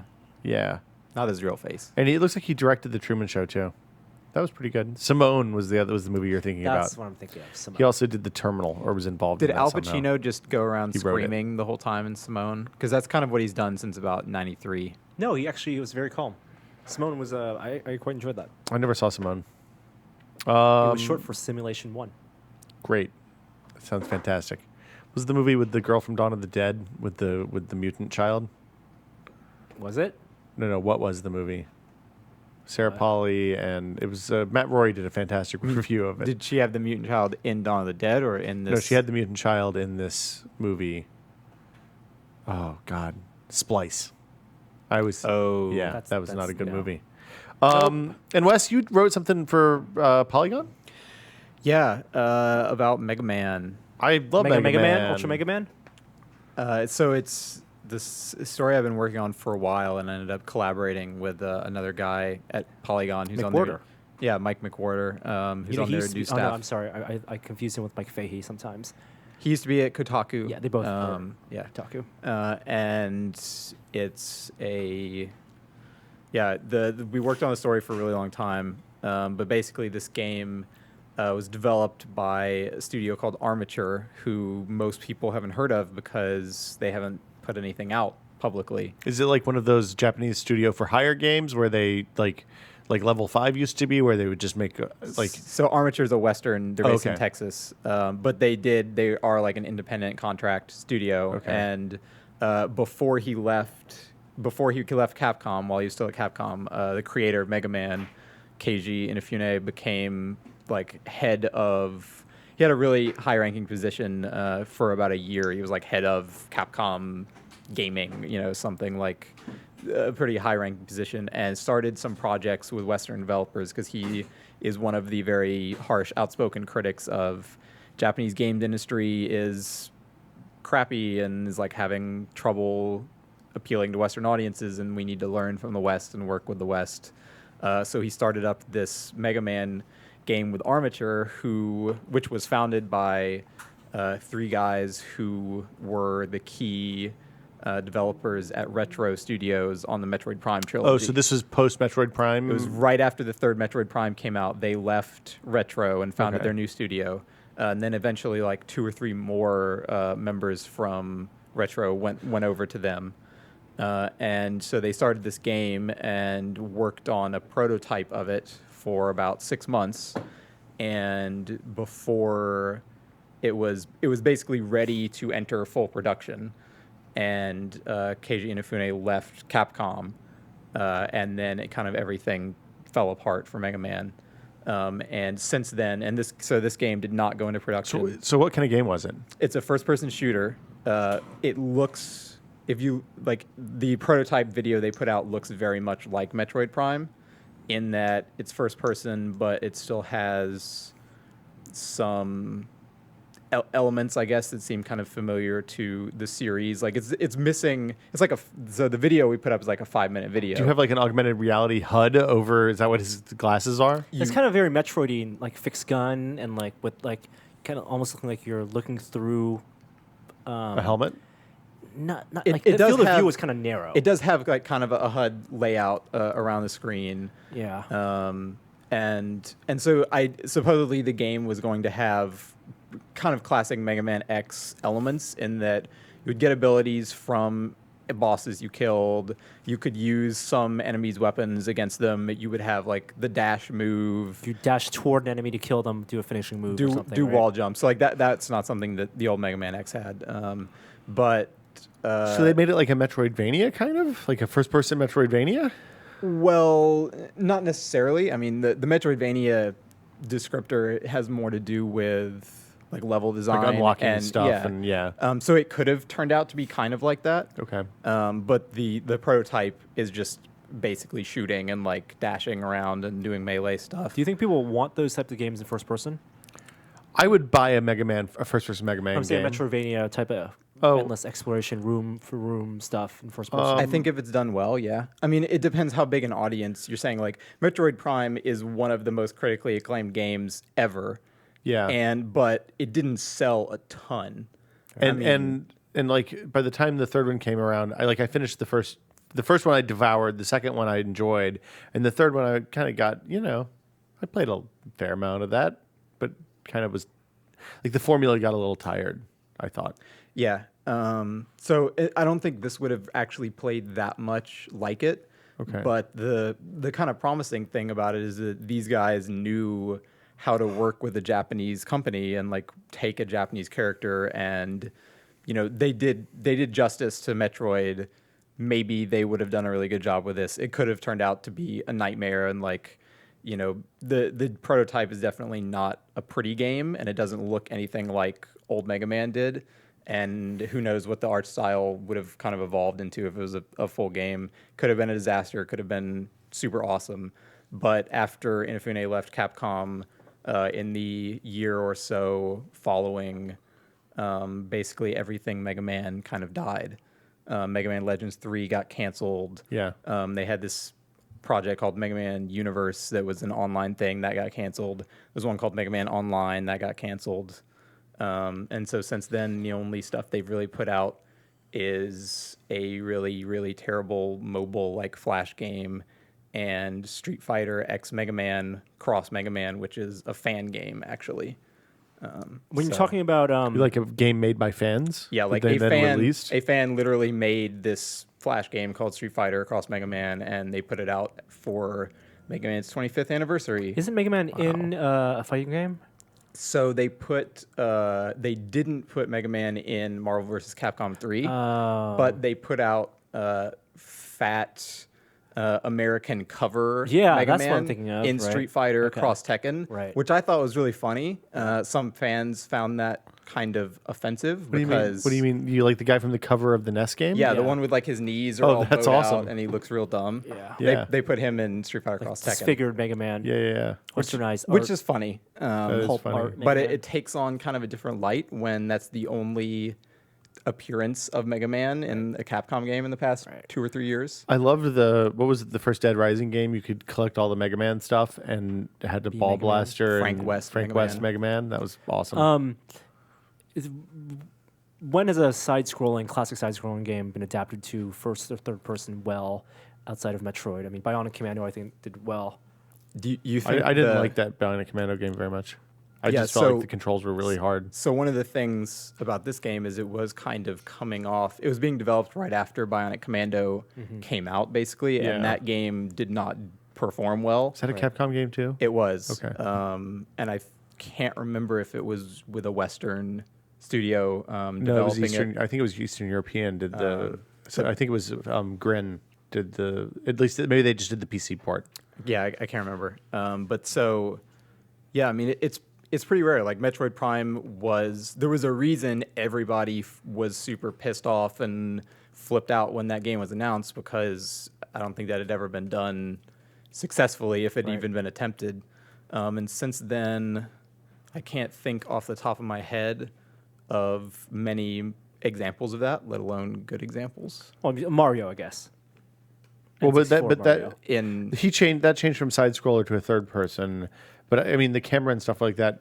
Like that game got away with what it did because nobody had figured out third person cameras yet. Like Mario 64, while a brilliant game, had a terrible third person camera. Mario has made Yeah. a very graceful transition out of side scroller and then as a character. back into side So, scroller. so you're then saying back in. you're just talking 2D to 3D, Yeah. not to first person specifically? Yeah, to third person or first person. I mean, so like Sonic certainly didn't do it well. Yeah, No. exactly. Rayman, I think, did it well 2D, 3D, and then back to 2D with Origins. I never played the 3D Rayman games. I just played the 2D I'd- ones. I'd be interested in a fun third-person Mega Man or first-person Mega Man game. Yeah, I mean the problem with Mega Man, the problem with shooting in those games is that you either use Z-Lock or it's just hard to aim. Well, third what is the person defining like that. attribute of that game? The defining attribute of Mega Man to me is that you kill the boss and then you use the boss's weapon to kill the other bosses. Like, is that specific path? Is that it's a kind of a non-linear, except for it's super linear? Yeah, really. so that was kind of the difference between the original Mega Man and Mega Man X. Like one of the big differences is in the first Mega Man, you tackle 8 bosses any way you want. You get their powers, you use them against them. X had that, but then it added in hidden like Weaknesses. extra abilities within levels. So like yeah. you would find a wall somewhere that you would bust through, and that's how you would get More the heart dash or- or like an extra energy tank or armor that Helmet. yeah, exactly. So you would get some abilities and stuff outside of the bosses. And no rush, Right. What do you mean, no rush? the dog. Yeah. in Mega Man X. New characters and stuff in that Gotcha. series. So they plan to have all that stuff in, and like one of the things in the demo is he's fighting like big robots, and he hits one, and like it has a big like laser cannon or something on its shoulder, and he like rips that off, and then like In a quick puts time it on his event shoulder. style. Yeah, and then then, like you can fire that a couple times, but that wasn't like the only mechanic. Like you would still fight bosses and get like a permanent, like. I think laser for me or- the defining attribute of what made Mega Man games fun and tough is that the timing of the jumps over projectiles, over pellets, basically, and Well, it was the at least the early Mega Man NES games that I played, which is because I stopped before this NES was available. Probably had a SNES really, but they were always the jump timing was always brutal because even jumping from platform Jumping to and platform advancing. required a lot of precision. The While good someone's firing ones, at you. especially like Mega Man 2, had really, really tight, like smart level design that Yeah. was tough, but also really rewarding. Like when you knew how to jump at the exact right time, and yeah, those are the games like in the X games too, where when you watch somebody really good play them, if you're not also really good at them, it's like it's actually more enjoyable, and you really appreciate the amount of design, like how good the design is when you see somebody playing it really well, and you're like, wow, like I didn't understand. How, It's like a fighting game. Yeah, You exactly. You didn't realize that there was a difference between a player who was good at this game and a player who was bad at this game Yeah. until you see somebody who was really good or really bad, I guess. Do we want to talk about Ouya a little bit or no? That was on Polygon. You can find it. You can read it now. Yeah, and basically. it was on 90 Seconds on the Verge today, which is pretty cool. Big time. They're the same company, Wes. That's true. Yeah, that's cross promotion, dude. But they're on the other coast. So. Well, Ouya reviews have started trickling out. I guess Kickstarter pre-orders are coming in and all that stuff. Do people like? We haven't talked about Ouya in ages.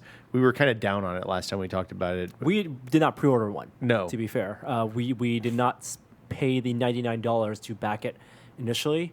I was so disinterested that it wasn't worth taking a picture of a receipt and filling out a line on an expense report to get one. There's kind of a schism now between people who, like journalists, who got early copies and reviewed it, and they're like, "Hey, this thing sucks because the software is not ready," and blah blah. And then Which is not the mission of Ouya, because they'll say that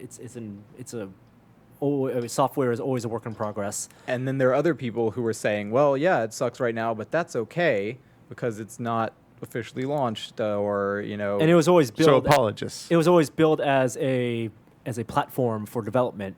That anyone who bought a Ouya could be an Android developer, or you could use Ouya to load up whatever software you want to make it your media streamer. But isn't it shipping with emulators? It is not shipping with emulators, But you can download them off totally the download store and or install whatever. emulators from Ouya. The company is first and foremost an app platform. The hardware is just Android, and yes, they put some design effort into it, and their big thing is playing. The reason they release hardware is so you can play the games on TV, because that's their big push. But at this point, their app ecosystem is very meager. I'm entertained by how brazen they are with the emulator thing. They're just like, "Yeah, emulators are sweet. Go for it." Yeah, that doesn't like. P.S. ROMs are illegal. Yeah, if I was a developer looking at platforms to support, and I had to choose between Microsoft, who clearly hates independent developers, Sony, who's kind of into them right now for which is a big turn, or Ouya, which is like, yeah, don't pirate ROMs, but here's a whole shitload of emulators. I think that there's a pretty clear choice. I think the line of Ouya is, we are bringing games back from mobile, taking that market share away from mobile and back to the television, to the living room. But really, what they're saying is, here's a way for you to play all your old games on your that you had on the NES and PlayStation on your TV again. So what's the what are the like what's in the market? Do we know? I know that Cannibalt was one of the launch titles.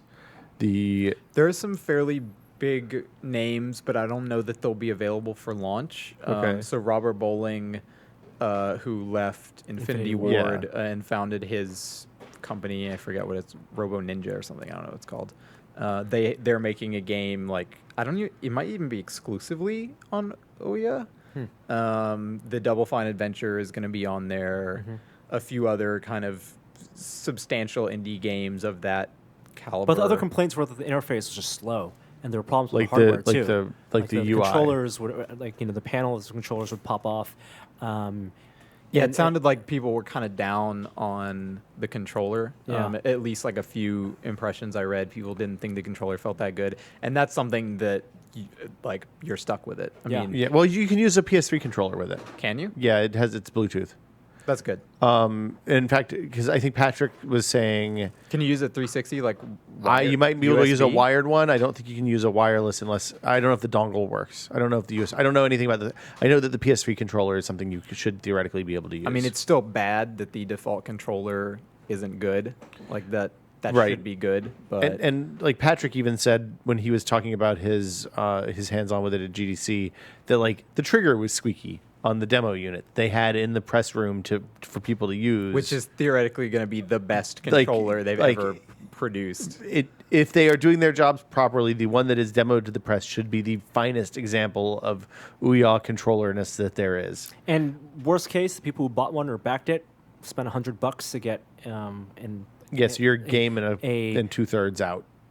something that can play Android games and run Netflix and be a media streamer. Xbox. I mean, if nothing else, $99 for an XBMC machine is not. Yeah, I mean, I paid way bad. more than that for a Boxy Box 2 years ago. So nice job, guys. It's a little weird to me that their response to the early press reviews is, oh well, we haven't sent out any press units. We'll send them out when our official launch happens in May or June or They whenever didn't that send is. out press units? They So have those are not. all Kickstarters. They're all Kickstarter backers, and that's basically implying like these shouldn't be reviewed, and it's okay that our backers I think are that's a fair getting. statement. That's okay because if Yeah. you're a backer, you're a developer or you're paying, getting the theory of backing is not supposed to be a pre-order system. You're helping them achieve their dream. They're a very ambitious dream, and you're getting a reward, which is an early unit. I think most of those backers though are just people who they're getting this thing earlier than people who buy it off of the website, Which is a problem with the way Kickstarter works. and they're getting a shitty like beta alpha OS. Well, but theoretically, they should have. They should have. Like they should be messaging that. Like if you are getting a Kickstarter pre-order, then it's like the Oculus. When you pre-order an Oculus, when you order an Oculus headset right now, you have to click a box that says, "I understand this is for developers." And if I am just a normal person who wants to play games, I should wait until the commercial release in December. If you want to go ahead and buy this anyway, click this button. So I think that was messaged, and it's not it's just a development kit, which Ouya can be, but it is an early. You are an early adopter of Ouya, and you will bear with us as we solve our problems leading up to the retail July release. And that the interesting thing about the Ouya is that the device is the dev kit too. So unlike pretty much every other console ever, including, I guess the exception is the XNA stuff, where you can release Xbox games for basically paying $100 fee. You have to get a dev kit, and dev kits are expensive. So even the Wii U HTML5 game initiative that they announced requires a high-end PC and a couple $1,000 worth of software, $1,000 worth of software, something like that. So yeah, I mean, in that regard, it's super interesting. You kind of want them to succeed. $99 is worth taking a chance on, though, if you like playing games, I guess. I don't know if it's worth an HDMI port. That's the question. Is how many HDMI ports do I have, and what's worth going in them? And on that, unless we have more news that has come in recently, I'm going to push on, play some music, and talk about what we've been testing.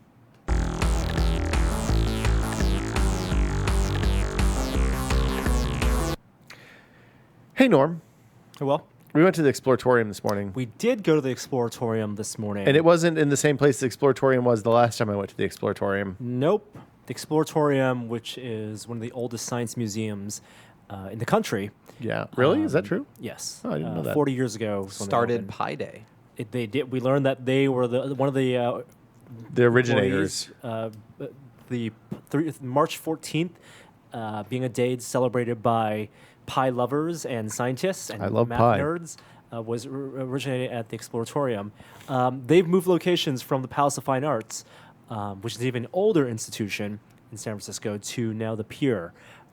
They were Pier 15. closed. Pier 15. They were closed, I believe, in late October, November of last year, and have making this transition. It's been a transition 8 years in the making since they've secured the location on Pier 15, and the new facility is quite cool.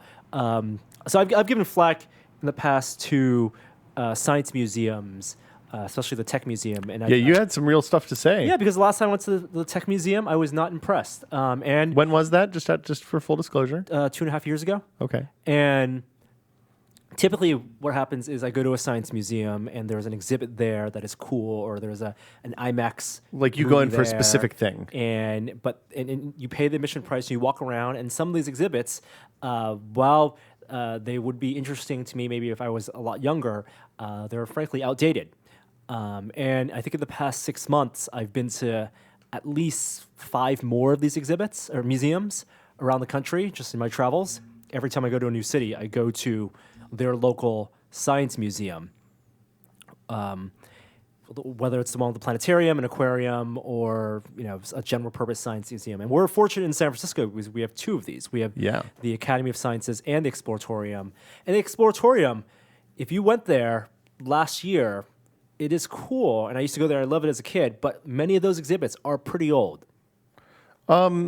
There's a lot of, I don't want to say wear and tear because stuff was well maintained, and they have a really neat in-house shop where they build a lot of their exhibits. But it had very clearly seen many, many hands. And just, the principle of physics always stays the same, but the way you can demonstrate that, you can do new things. Yeah, I mean, if nothing else, in the 15 years between, in the last 5 years, the rise of cheap microcontrollers makes the ability to make one-off museum exhibits that do really neat stuff much, much easier and much, much more possible. Yes, and there are some cool exhibits in museums I've been to.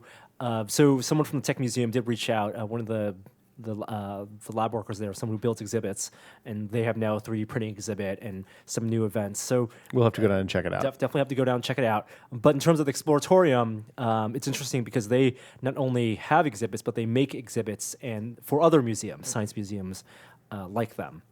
Yeah, there's a couple other. There's a museum in San Mateo, and I'm going to be in trouble because I can't remember what it's called. That's a kind of life sciences science museum as well. Can't remember, but the Exploratorium. So, what was the best thing we saw this morning at the Exploratorium? What was your favorite thing, Norm? So they had, I think, a mix of 50% old exhibits and 50% new exhibits in a space that's twice as large as it used to be, and some things I've never seen before, including a giant toothpick sculpture. That was pretty neat. That took 35 years in the making. 37 years to make. I don't know exactly how many thousands of toothpicks, but that's more. Do you think he counted the toothpicks, or do you think he weighed the whole thing at the end and weighed one toothpick and then divided? No, I think he counted. How do you move that thing? Real carefully. Yeah. I bet that he's the only one that puts balls in it, because if someone else messed up and knocked a chunk off, he would be really sad. Because it's a kinetic sculpture. You put ping pong balls at the top. There's 9 different tracks that go down the thing, and it seemed like he was the only one who would insert balls into the sculpture. Say that a few more times, Will. You're saying no one else wanted to put the balls into the sculpture? The coolest thing was the giant mirror. The giant mirror was awesome. So it was this huge convex mirror? Concave. No. It was Concave means going in. Convex means going in. No, convex is popping out. Okay, keep talking. I'm going to get our internet.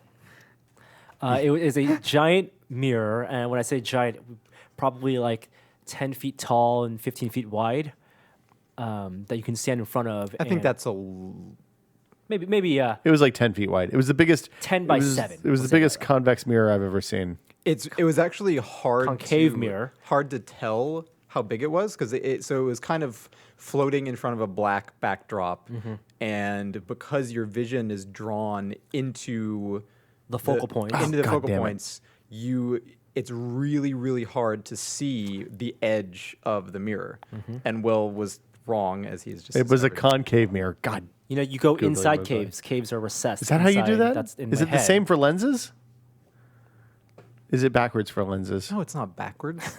It's the same fucking word. Well, but sometimes because one is reflective and one is transmissive, it could be different. I don't know. Maybe if you look at the lens from Well, there is a the other concave and a side, convex side on a every lens curved usually. surface. Yes.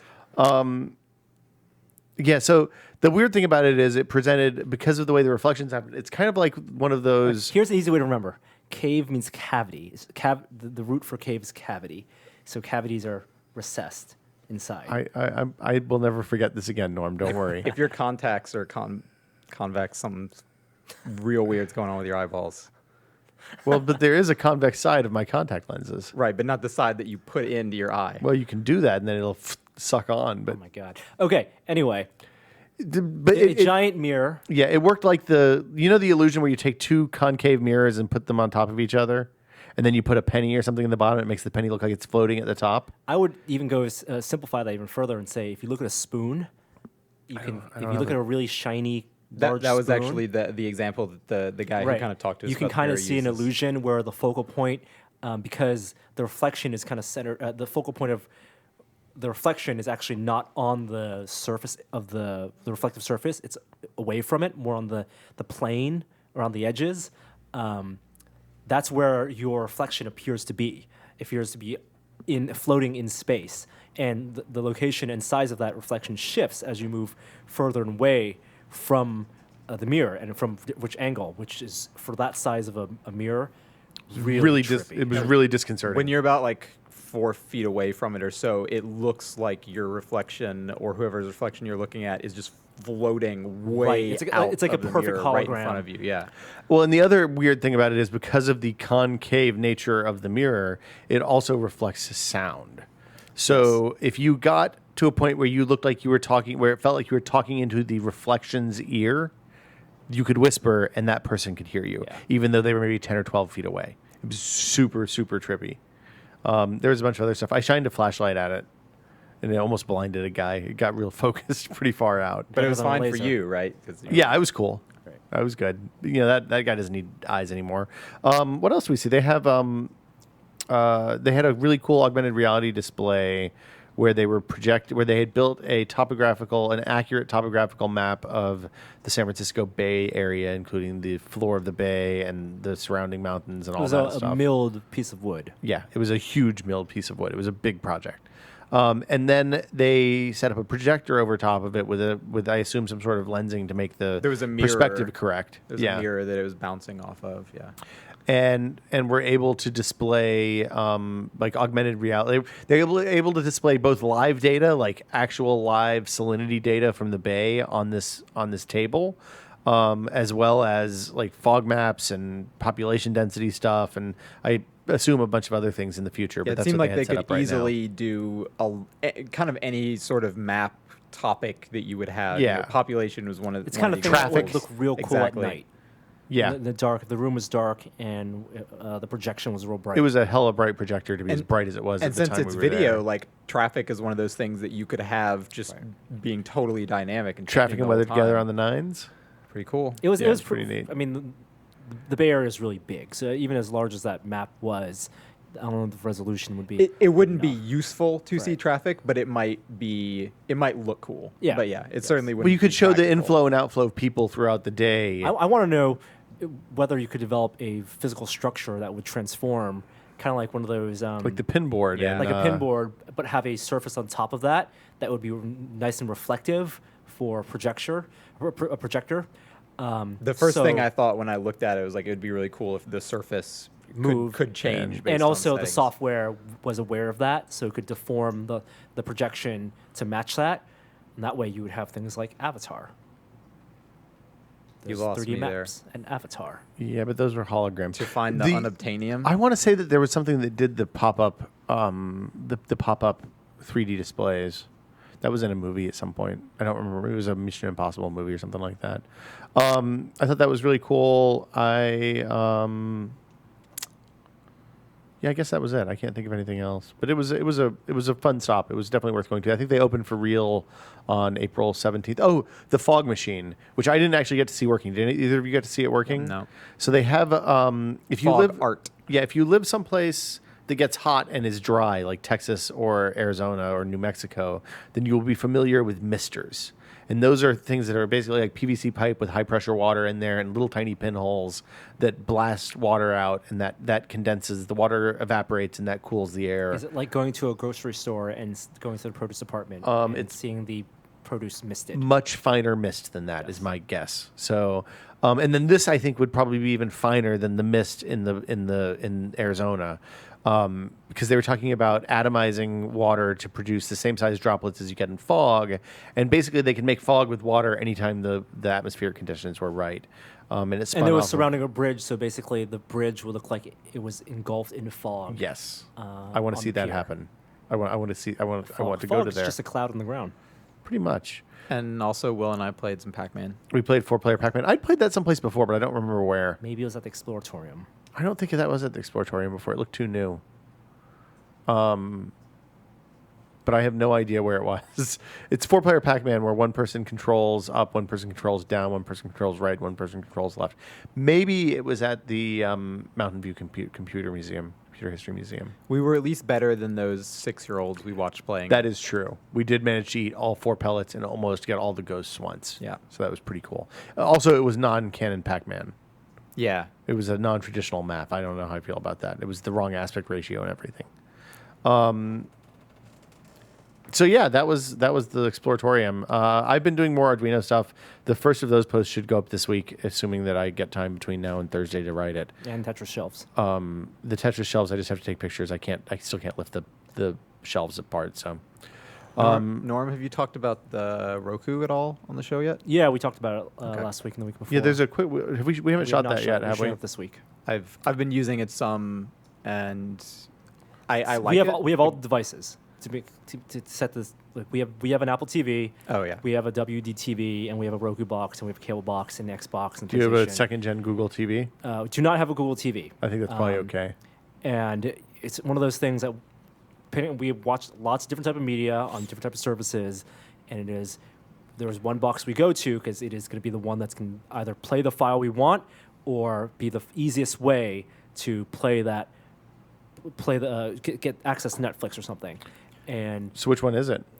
well, no one box dominates everything. Oh, right. I really like how fast the Roku is for searching both like Amazon and Netflix and like Crackle free movies. Like all and at stuff like once, that, right? Yes. Does it all at once, and it does that so well, in fact, that it actually really made me want there to be more to the Roku interface in terms of having like a queue, a Netflix queue or whatever, Content except queue. Like a meta queue. Exactly, a meta queue, so that when I run a search for something and I find, okay, this movie is on one of these services, Bookmark. but it's 2 hours and I don't really want to watch the whole thing. I want to be able to bookmark it and save it. To their credit, when you do searches, it does saves all actually save like recent stuff. Yeah. The problem is but- also you can't pull up search at any time. Yeah. And the search Oh, you is have not to be very on the home deep. screen? Yes, and Yeah. you can't. It's not very deep, so that if I search for an actor and I can't, it'll show a list of movies he's in. But then if I want to go further and say, find other actors in this movie, and then go do the IMDb thing that They TiVo definitely does. got and the, Apple TV. Like they got the search, they got the performance right on the interface. Like it runs well. It can still be faster. It's not. Yeah. It's not slow, but it's one of those things where I can easily imagine it being faster. The interface is pretty good. I just think they needed more like features to kind of wrap around all the stuff that they're trying to tie in together. How's the app quality on that platform? Like, is it consistently pretty good between like Netflix and HBO Go and Crackle and all the other HBO weird does stuff? not work on Comcast still. Oh, that's right. Well, one of the advantages of it is if you use the search, it doesn't matter because you don't. So you really, just jump straight to the piece of content. Yeah. You can do that on the Xbox too, you know. Because if you Bing something, then it'll take you directly into the app that has that. Although I don't think it is specific to what you've installed and set up on your machine. I The think app it's just experience across is all of consistent. It is. It is consistent. on There's a Roku. design language. The and all Amazon that. Video Player is pretty ass, like the interface for it. But I'm not Hold on, sure. is ass good or ass bad? pretty fast. Oh, fast. I said ass actually, ass? but Yeah. it's bad. Like the I didn't know if this design, was like a bad is good yeah, thing. the or- design of it is really bad. I mean, the video like quality is fine, but it's just like the background is this really ugly gray, and the navigation on it is, at least in my experience, when I like try to scroll through the cover flow or whatever they call it, it'll just like not load a bunch of the covers. Oh, that sucks. Yeah, so the Amazon app definitely needs work, but I think that's kind of common for them, right? Like the Amazon Prime Video is great on the Kindle, Fire, and it sucks on everything else. And even on the Kindle Fire and even on the iPad app, it's done in a way to mask the fact that their content selection is not as good, not as deep as Netflix's is. it's getting pretty good though. Yeah, I think they're pretty close. A lot of top layer stuff, and same with Netflix. Netflix is not that. Yeah, Netflix That Netflix great. of 2013 is not Netflix of 2010. And I think a lot of 2011. Netflix's just quantity comes with like a lot of crappy B movies that nobody actually wants to watch. Or a lot Yeah. of And- a lot of episodes of television shows. and- Yeah, it's dominated by television these days. Prime has scored a lot of the really, like, they've got West Wing, and I mean they have a lot of really good shows. They've got Justified, so I think they're doing pretty well. I want the most recent season of Archer. It's not anywhere yet. You mean the one that's currently The one airing? that's airing right now. I know. Buy it, Yeah, I don't care that much. pirate it. Don't care Don't that do much. that. I don't pirate stuff. Fitbit Zip. Can't you just DVR it? Don't you have? But I missed the first like 5 episodes, so now I have episodes 5 through 12 or whatever we're on now, and there's been no reruns. It's a real problem. It's your fault, These are basically. the challenges I face. Fitbit Zip. I think we've talked about this a long time ago, but it's basically a little tiny Fitbit. It's about the size of a quarter, and it uses a watch battery and low power Bluetooth, so you don't have to change the battery, but every maybe 5 or 6 months. And it does all the stuff that a Fitbit does, except for the sleep tracking. I thought it was quite good, and it's like $50 or $60. So there'll be a video with that. Sleep soon. tracking and monitoring. Do any of those work well? Pseudoscience. Anyway, it's not. It's Well, not so is proven. the pedometer stuff, the converting pedometer hits and your height into calories burned is more accurate than that. But the sleep tracking just tells you how much you move during the night. That's all that the And Fitbit it did. varies so much from person to person. At least with the pedometer and tracking, even if the numbers aren't absolutely right, they're in the relative. ballpark, yeah. And so you can say I walked twice as much this week as I did last week, and That's show true. the improvement. With sleep, I mean, I'm very skeptical. So I found so with the Fuel Band, it just offers you a sleep number, right? Like a fuel score for sleep or You're something. talking about the Jawbone Up. Oh, the Jawbone Up. It doesn't give you like a Jawbone has minute by vibration. minute. Well, that's the wake up thing. That's Yes. different. What I'm talking about is the minute by minute kind of. It does have a chart showing you over the course of the. Here's how night. much you moved.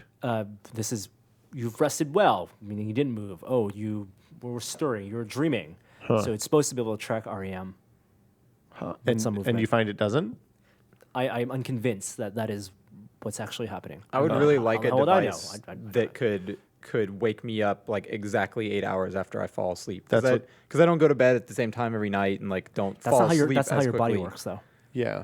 That's true, but I mean, there has been plenty of studies or whatever that talk God, about 8 hours. getting a consistent 8 hours. period of time, even if it's not specifically 8 hours. Like sleeping 7 hours every night is just better for you than sleeping 3 hours one night and then 9 hours the rest of the week or something. Like the more consistent you are, the better. And I guess I'm pretty good about that in general, but I would love something that could regulate that accurately. I've gotten to a point where my snooze alarm at 6 o'clock has zero effect anymore, meaning that I do not remember turning that alarm off every morning, but it happens. I haven't turned on an alarm in 3 months. Well, because you have a baby. Right. Well, and even before then, the dog usually just wakes me up. Somebody put BioShock Infinite on this list. Do we want to talk about Able? We've talked about Able Brewing, I feel like, at length. It's nice. It's good. I don't think it's How really about that expensive. BioShock Infinite? Well, yeah, I was really good until the "Would You Kindly" moment, and then I was like, that's not so good. Wait, that's the first BioShock. That's Do the we best want to talk moment. about this? Yeah, that was the best moment. Everything after that was kind of bad. Yeah.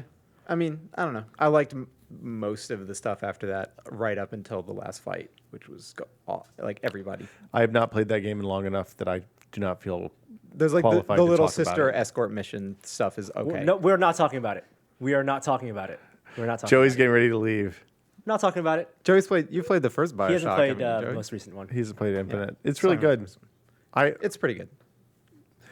It has problems, but I kind of don't care because the rest of it was good enough that I you know. I loved the narrative and thought that it was done extremely well. And I liked both the shooting and the the narrative. shooting kind of bored me.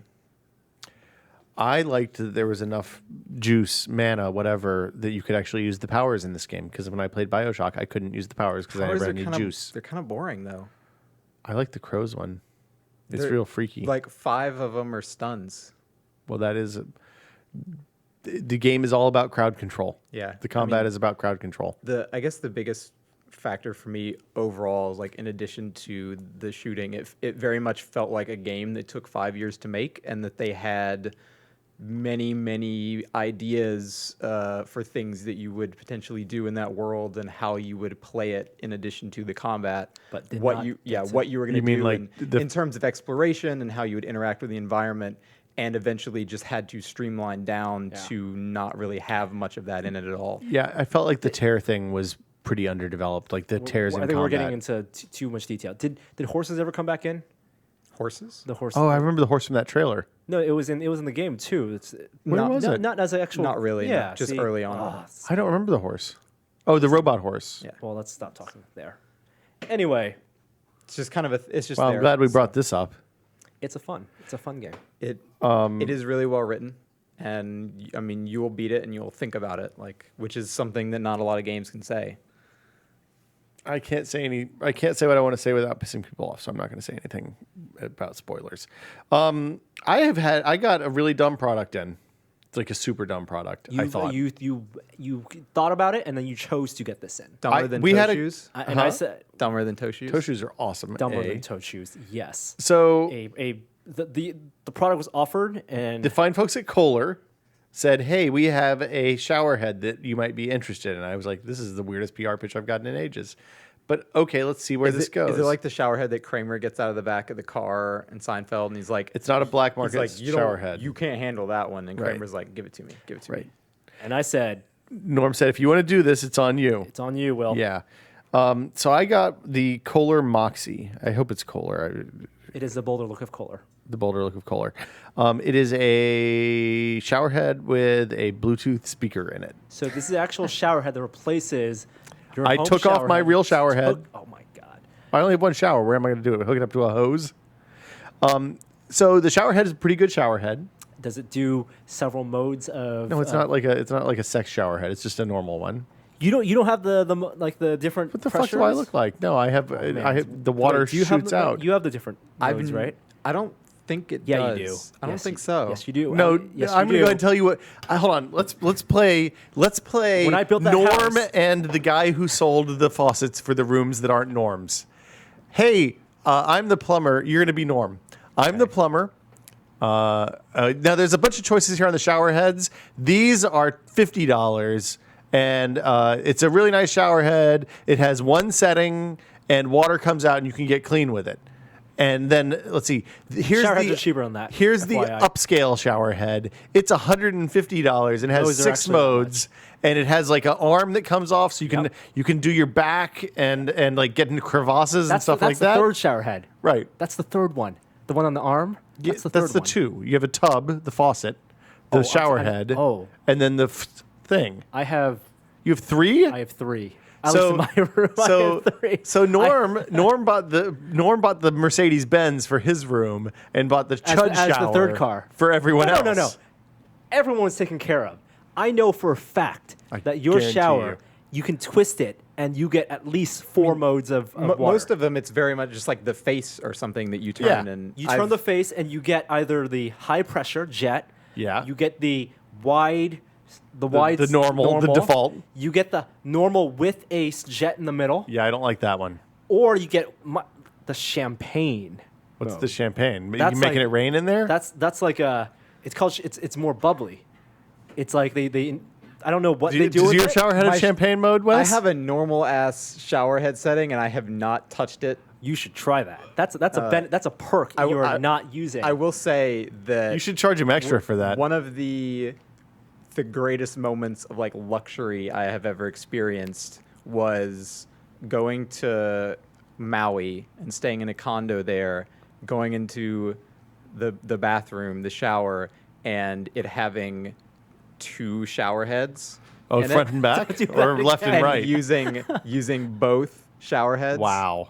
And so I have that. Yeah. And also, Do you have steam? When you buy, no, I don't have steam. When you buy shower heads, you also buy the diameter of the shower head, which the bigger the diameter, the more expensive it is. I have that. I have the 3 jets on the side, Did you do the rainfall? and I have the rainfall. So you okay? And So I'll tell you this: But so the you have rainfall, dual in your shower? I try, What the fuck? but the rainfall. I told you got fucked, dude. Master bedroom. The rainfall is the biggest waste of money. Of That is water. the one. No, waste of that one is the most ineffectual and the. Yeah, because it's impossible. Like it's how all do it you does is, like, how do you get make your you- armpits clean? And How do you get also, the soap all off? it does It's is like, oh, I can't see anything. I can't see anything. Yeah. Because with the shower head, you duck in, yeah, and then you wash. you're in and out. But with the rainfall, it's like being in rain. Do you turn them all on No. at once? God, no. Have you ever? Yes, I have.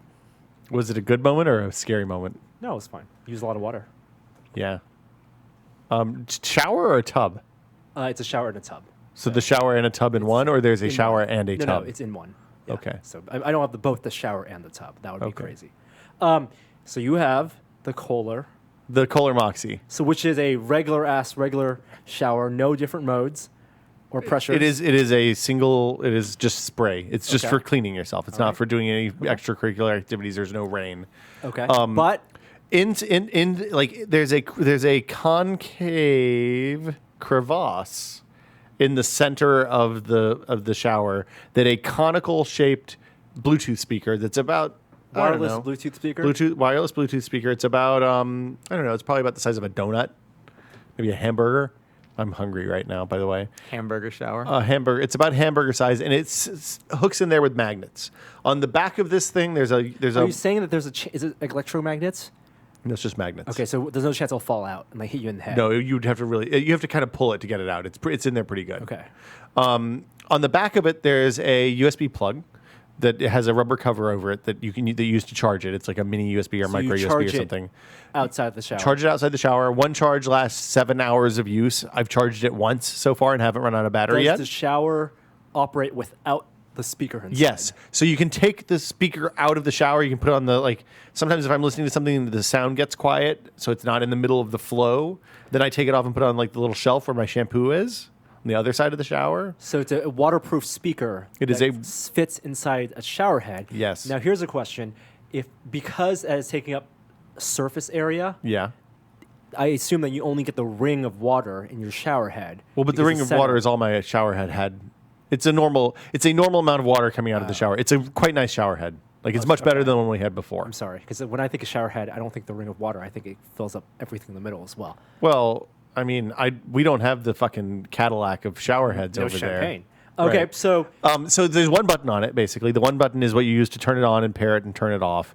It's a neat idea. It's much more useful than I thought it was going to what be. you're saying is you need to start playing music on your phone or your iPod with Bluetooth before you get into the shower. Yeah. Dry, preferably. I do that while I'm brushing my teeth. And then when you get in the shower, you press the button to activate the sink, and then your music starts playing. So what I do is before I turn the shower on, I turn on the speaker and start playing music, or usually I'm listening to podcasts. So you're reaching into the shower to press the button to sync it. Well, okay, so my sink is right here. I'm brushing my teeth. I reach up and hit the button. It's not a big endeavor. And then the experiential question is, what is the experience of listening to music coming at you where the water is coming from? It depends on what you listen to. So most of the music I've listened to has been Your water is singing to you. Are podcasts pretty hard to hear? So voices, I would think. So, like, I haven't been listening to that much music in the shower because it's usually not, like, I like to put on headphones and do the whole thing. This is the adult equivalent of those toothbrushes. You keep asking questions and don't let me finish. This is the adult equivalent of those toothbrushes where Justin Bieber song plays and lets the kids know how long they should brush their teeth. No, it's not like that at all because this doesn't stop by itself after 20 minutes or 5 minutes or however long I'm you're saying in the that shower. mentally, do you measure your shower time now based on songs? So I've been listening to podcasts mostly, which is a little bit weird, it turns out. Because, like, if you're soaping yourself up and listening to the Giant Bombcast, it's not an ideal listening You're experience. touching yourself. Right. Why? Right. I'm naked in a room where it rains While listening to Ryan Davis. You've Done that before, though, right? Well, I mean, just recreationally. This was for work. So yeah, there's a couple of big problems with it. One is that there's no way to control volume while you're in the shower. Like, had they just put an accelerometer in the pill that goes into the center of the shower head, so like you could rotate it and turn the volume up, or rotate it the other way and turn the volume down, that would have been a huge improvement. Version 2. The other thing is that the power button doesn't actually pause or play. You know how if you're in a car with Bluetooth and you usually, when you sync up the Bluetooth thing, the car also automatically just starts playing whatever the most recent thing was. This doesn't do any of that stuff. So if you get in the shower before you turn on the music, you're boned. You want capacitive controls on the shower head. I don't need capacitive controls. I just want that one button to also sync and connect and play, not just connect. Play/pause. It doesn't turn itself off if you're not playing anything. So, like, I left my iPad connected to it, and it drained the iPad battery over the course of a day, which is a little bit of a bummer. It should turn off if there's no music coming out. I mean, that should be... Litany of errors. It was really unfortunate because, like, Gina was in the bathroom brushing her teeth or something. I was typing on the iPad, and she came out and she's like, "I'm hearing iPad typing sounds just in my head now. It's not." What are you watching? Something's weird. I like the concept. It's much like I thought it was a really goofy concept. In high school, one of my best friends had like obviously lived with his parents because they're in high school, but Yeah. they had a duplex. I guess the right word for it. He had basically his own house. Yeah. Like separate from them. He had his own bed, like 2 bedrooms, Wow, they his must own have really bathroom, hated his own having living kids. room. It was pretty awesome. And he like scavenged the speakers from an old PC, and he already had computer speakers for like his regular computer, so he just put them in his bathroom and would just listen to music or whatever, and like I think take getting showers. a dock in your and- bathroom in the corner where it's dry and putting speakers there. So, but I don't think a dock is going to last long because it's if you steam up the bathroom when you take a shower, that destroys stuff. I don't think we need to listen to music while you're showering. I kind of like on a metaphysical level, I tend to agree that we do not have enough quiet, no screen time in our lives in 2013. However, it was nice to listen to podcasts in the shower. I think there's a big difference between like always on exposure to the internet and just like listening to I wish music. I wish does it have a radio tuner built in? Does not have no, it's just Bluetooth. See if it had a radio tuner built in, that would be more. What, compelling. radio is better than choosing the content you listen to? Yeah, because then last thing I want to do is have to pick a song or pick something. I just have a playlist in Downcast. It's the podcast I listen to. I play that every morning. It pipes out, and I get to listen to Roman Mars, and then it goes over to something else, and But then the way I it's listen something to else. radio is that I can. And it's I'm ex- Radio Lab. It's accepted then it's that Ryan I can Davis. listen to radio and be cut off in certain increments. Sounds like your own personal prejudice. Yeah, How much does this cost? I have no idea. I bet. I bet it's $250. I guarantee it's going to be more if than my $200. fancy champagne Hold on, shower head I'll is find out. $150, which I'm not exactly sure how much it was. I bet this is- Your fancy champagne shower head was way more than $150. You have no idea because your fancy champagne shower head probably came with the knob, which is also $150. the knob.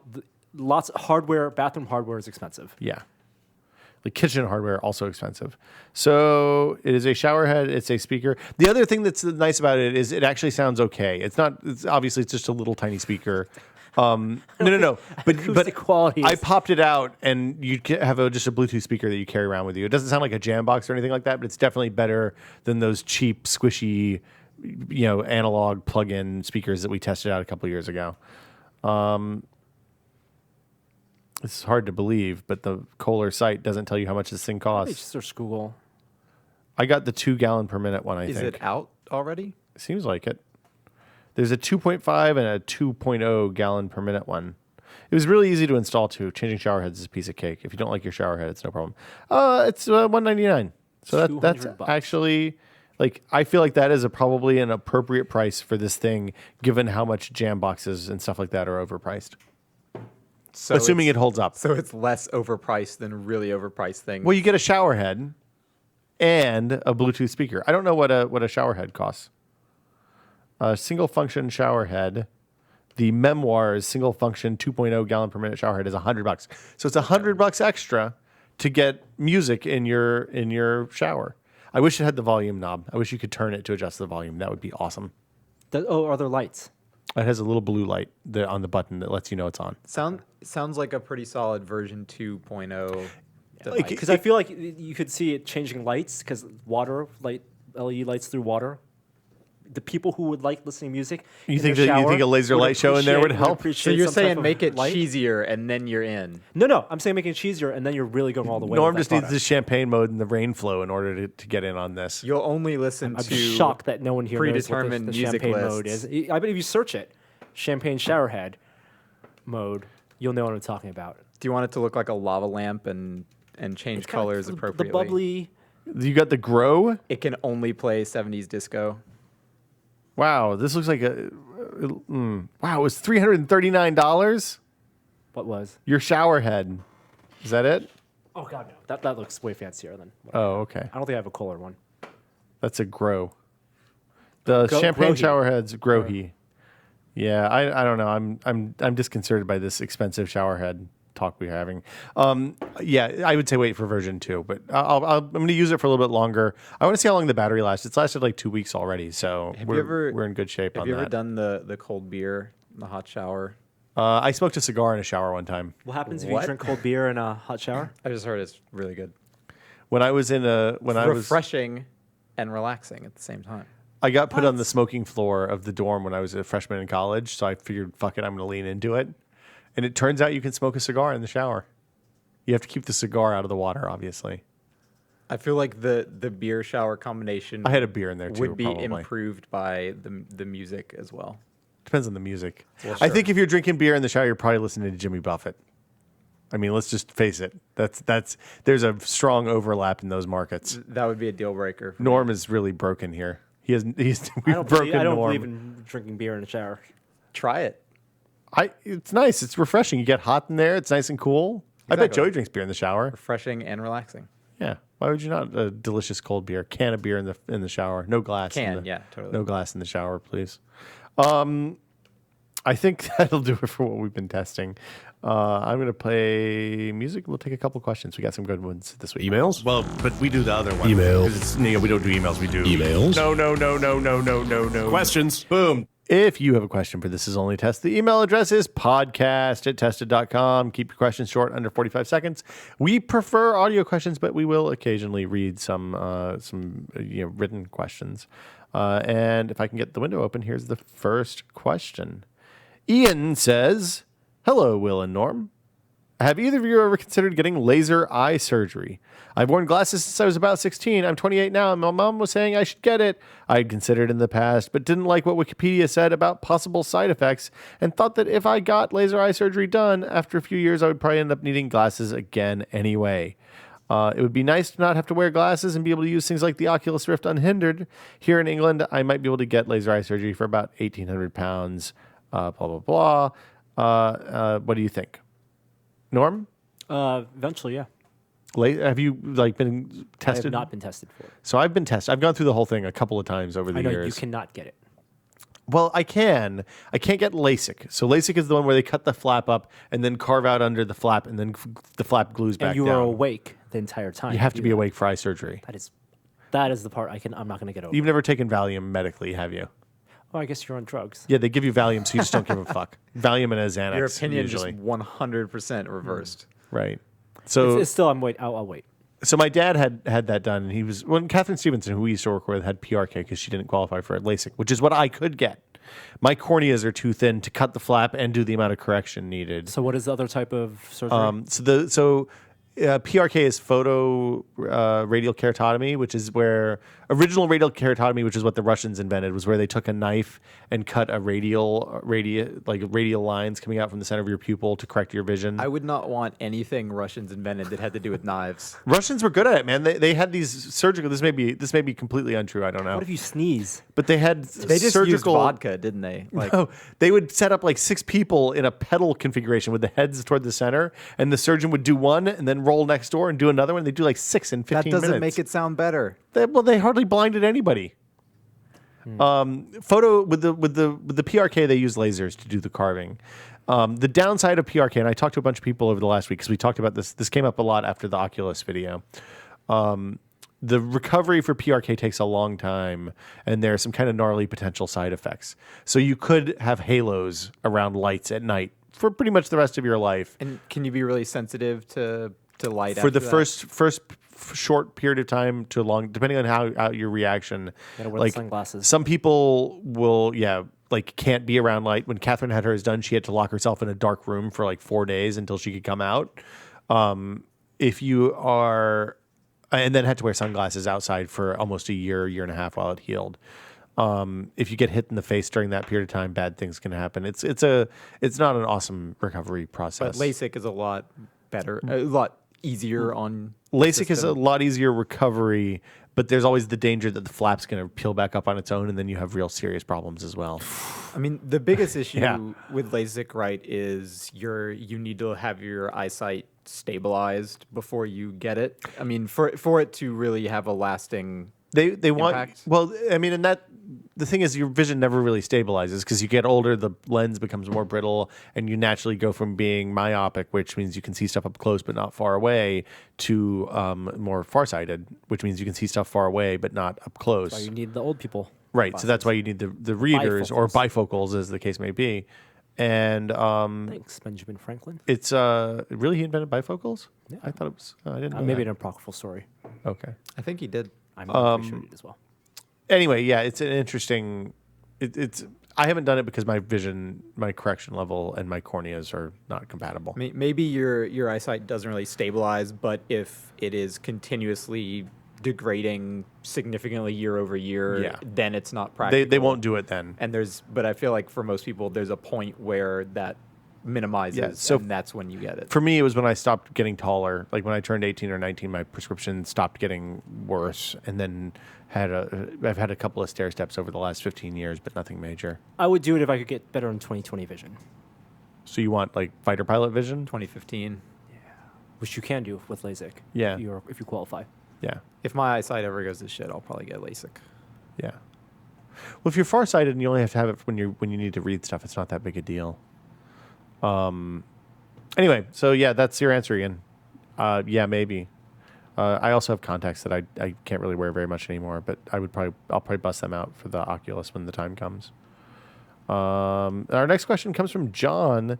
John from Birmingham says, my question is, do you think the tested crew will ever make it over here to the UK to do some features on this side of the pond? You have a pretty big following over here. I'm sure if you organize some kind of meetup, it would be well attended. There are plenty of science and tech related sites for you to go and explore and document your discoveries, like Greenwich and Bletchley Park and so on. Good excuse for you and Norm to take a well-earned holiday too. And a would you rather? Would you rather go nude, except for socks, for a month, or be forbidden from wearing socks for the rest of your life? Nude for a month, except for socks, or no socks for the rest of your life. I guess you could go toe shoes for the rest of your life if you didn't do socks. We live in a climate where you could actually live without socks for the rest of your life and probably not lose Socks. any digits. But there's no qualifier on the where you're going nude part, so So you just say you'd work from home, take a vacation, yeah, or naked up around or Norm whatever, Manor? like nude beach or I think your other roommates might be upset if you were nude in Norm Manor for the next month. there are options. Can you wear a robe? No. Does that count? would- What if it's that loose? would absolutely not What if count. it's just so you don't like have That's- balls on the I guess couch? that would be even worse than Or like the than loose being straight robe? nude. Yeah, loose robe is worse. Huh. Because at least with all nude, someone who does not expect it can immediately, the brain reconciles that is a naked person. Look away Yeah. or stare. With the robe. Like you think you might be safe, and then you yeah. turn around, it's full Johnson. Yeah. Did you ever have a roommate that was a naked guy? Like I had a naked guy roommate No, I who did was not like have a roommate. who would like, we had like a 2-bedroom apartment, and he would walk from the bathroom to his room just with like he had a towel. He could have wrapped But he up, didn't wear it. but it was over his shoulder instead of That's called posturing. He didn't. You think Donald so? Duck it. Absolutely. It was really unfortunate. He wasn't a dude that should be naked all the time either.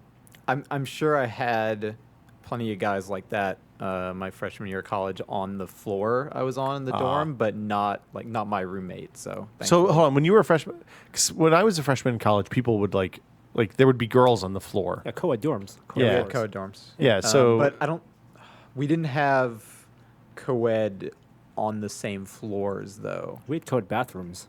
yeah, We didn't. Yeah. Berkeley's weird though. We had separate floors for guys and girls, but it was a co-ed dorm. But yeah, at any point, so nobody would make the transition from the bathroom to the room.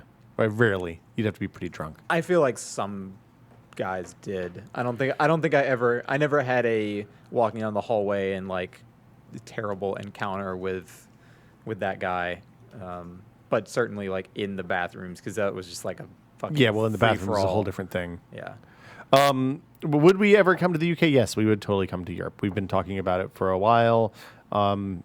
Going international is pretty expensive when you kind of go when you do stuff the way we do. Even when we go on the cheap, It's always expensive. It's always expensive. I mean, there's a lot of people. Plane tickets are expensive. Places to stay are expensive. The euro is and dollar. I don't know what that is right now, but last time I looked, it was kind of we gnarly. could go It's to also a Greece. pretty big place. Let's go to Greece. Yeah, there's a lot of stuff to do. I mean, I'd love to go see. It would need to be a very maximized, well-planned, and thought-out trip. Yes, very little slack time. I've never been to Europe. I really want to go. You've never been to Europe? It would be fun. Yeah, it would be good. There's lots and lots of good. I love to go to Bletchley Park. I've never been there, and they've made a pretty cool museum there. It sounds like. So that'll do it for questions. If you have a question, the podcast address is podcast@tested.com. Keep your questions short. under 45 seconds, or send a written question, and I'll do a bad job reading it. We will see you guys next week. Still Untitled is on a brief hiatus while Adam and Jamie are, well, Adam is super busy doing other stuff. I mean, Jamie is too, but Still Untitled impacts Adam specifically.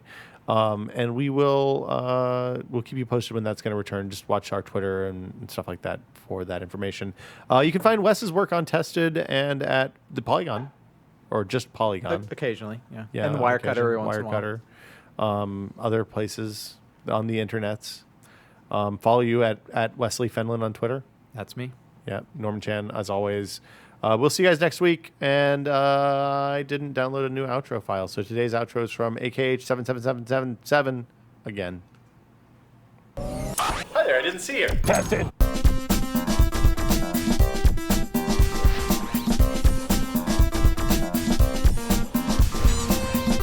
Fuck, my hole was not big enough.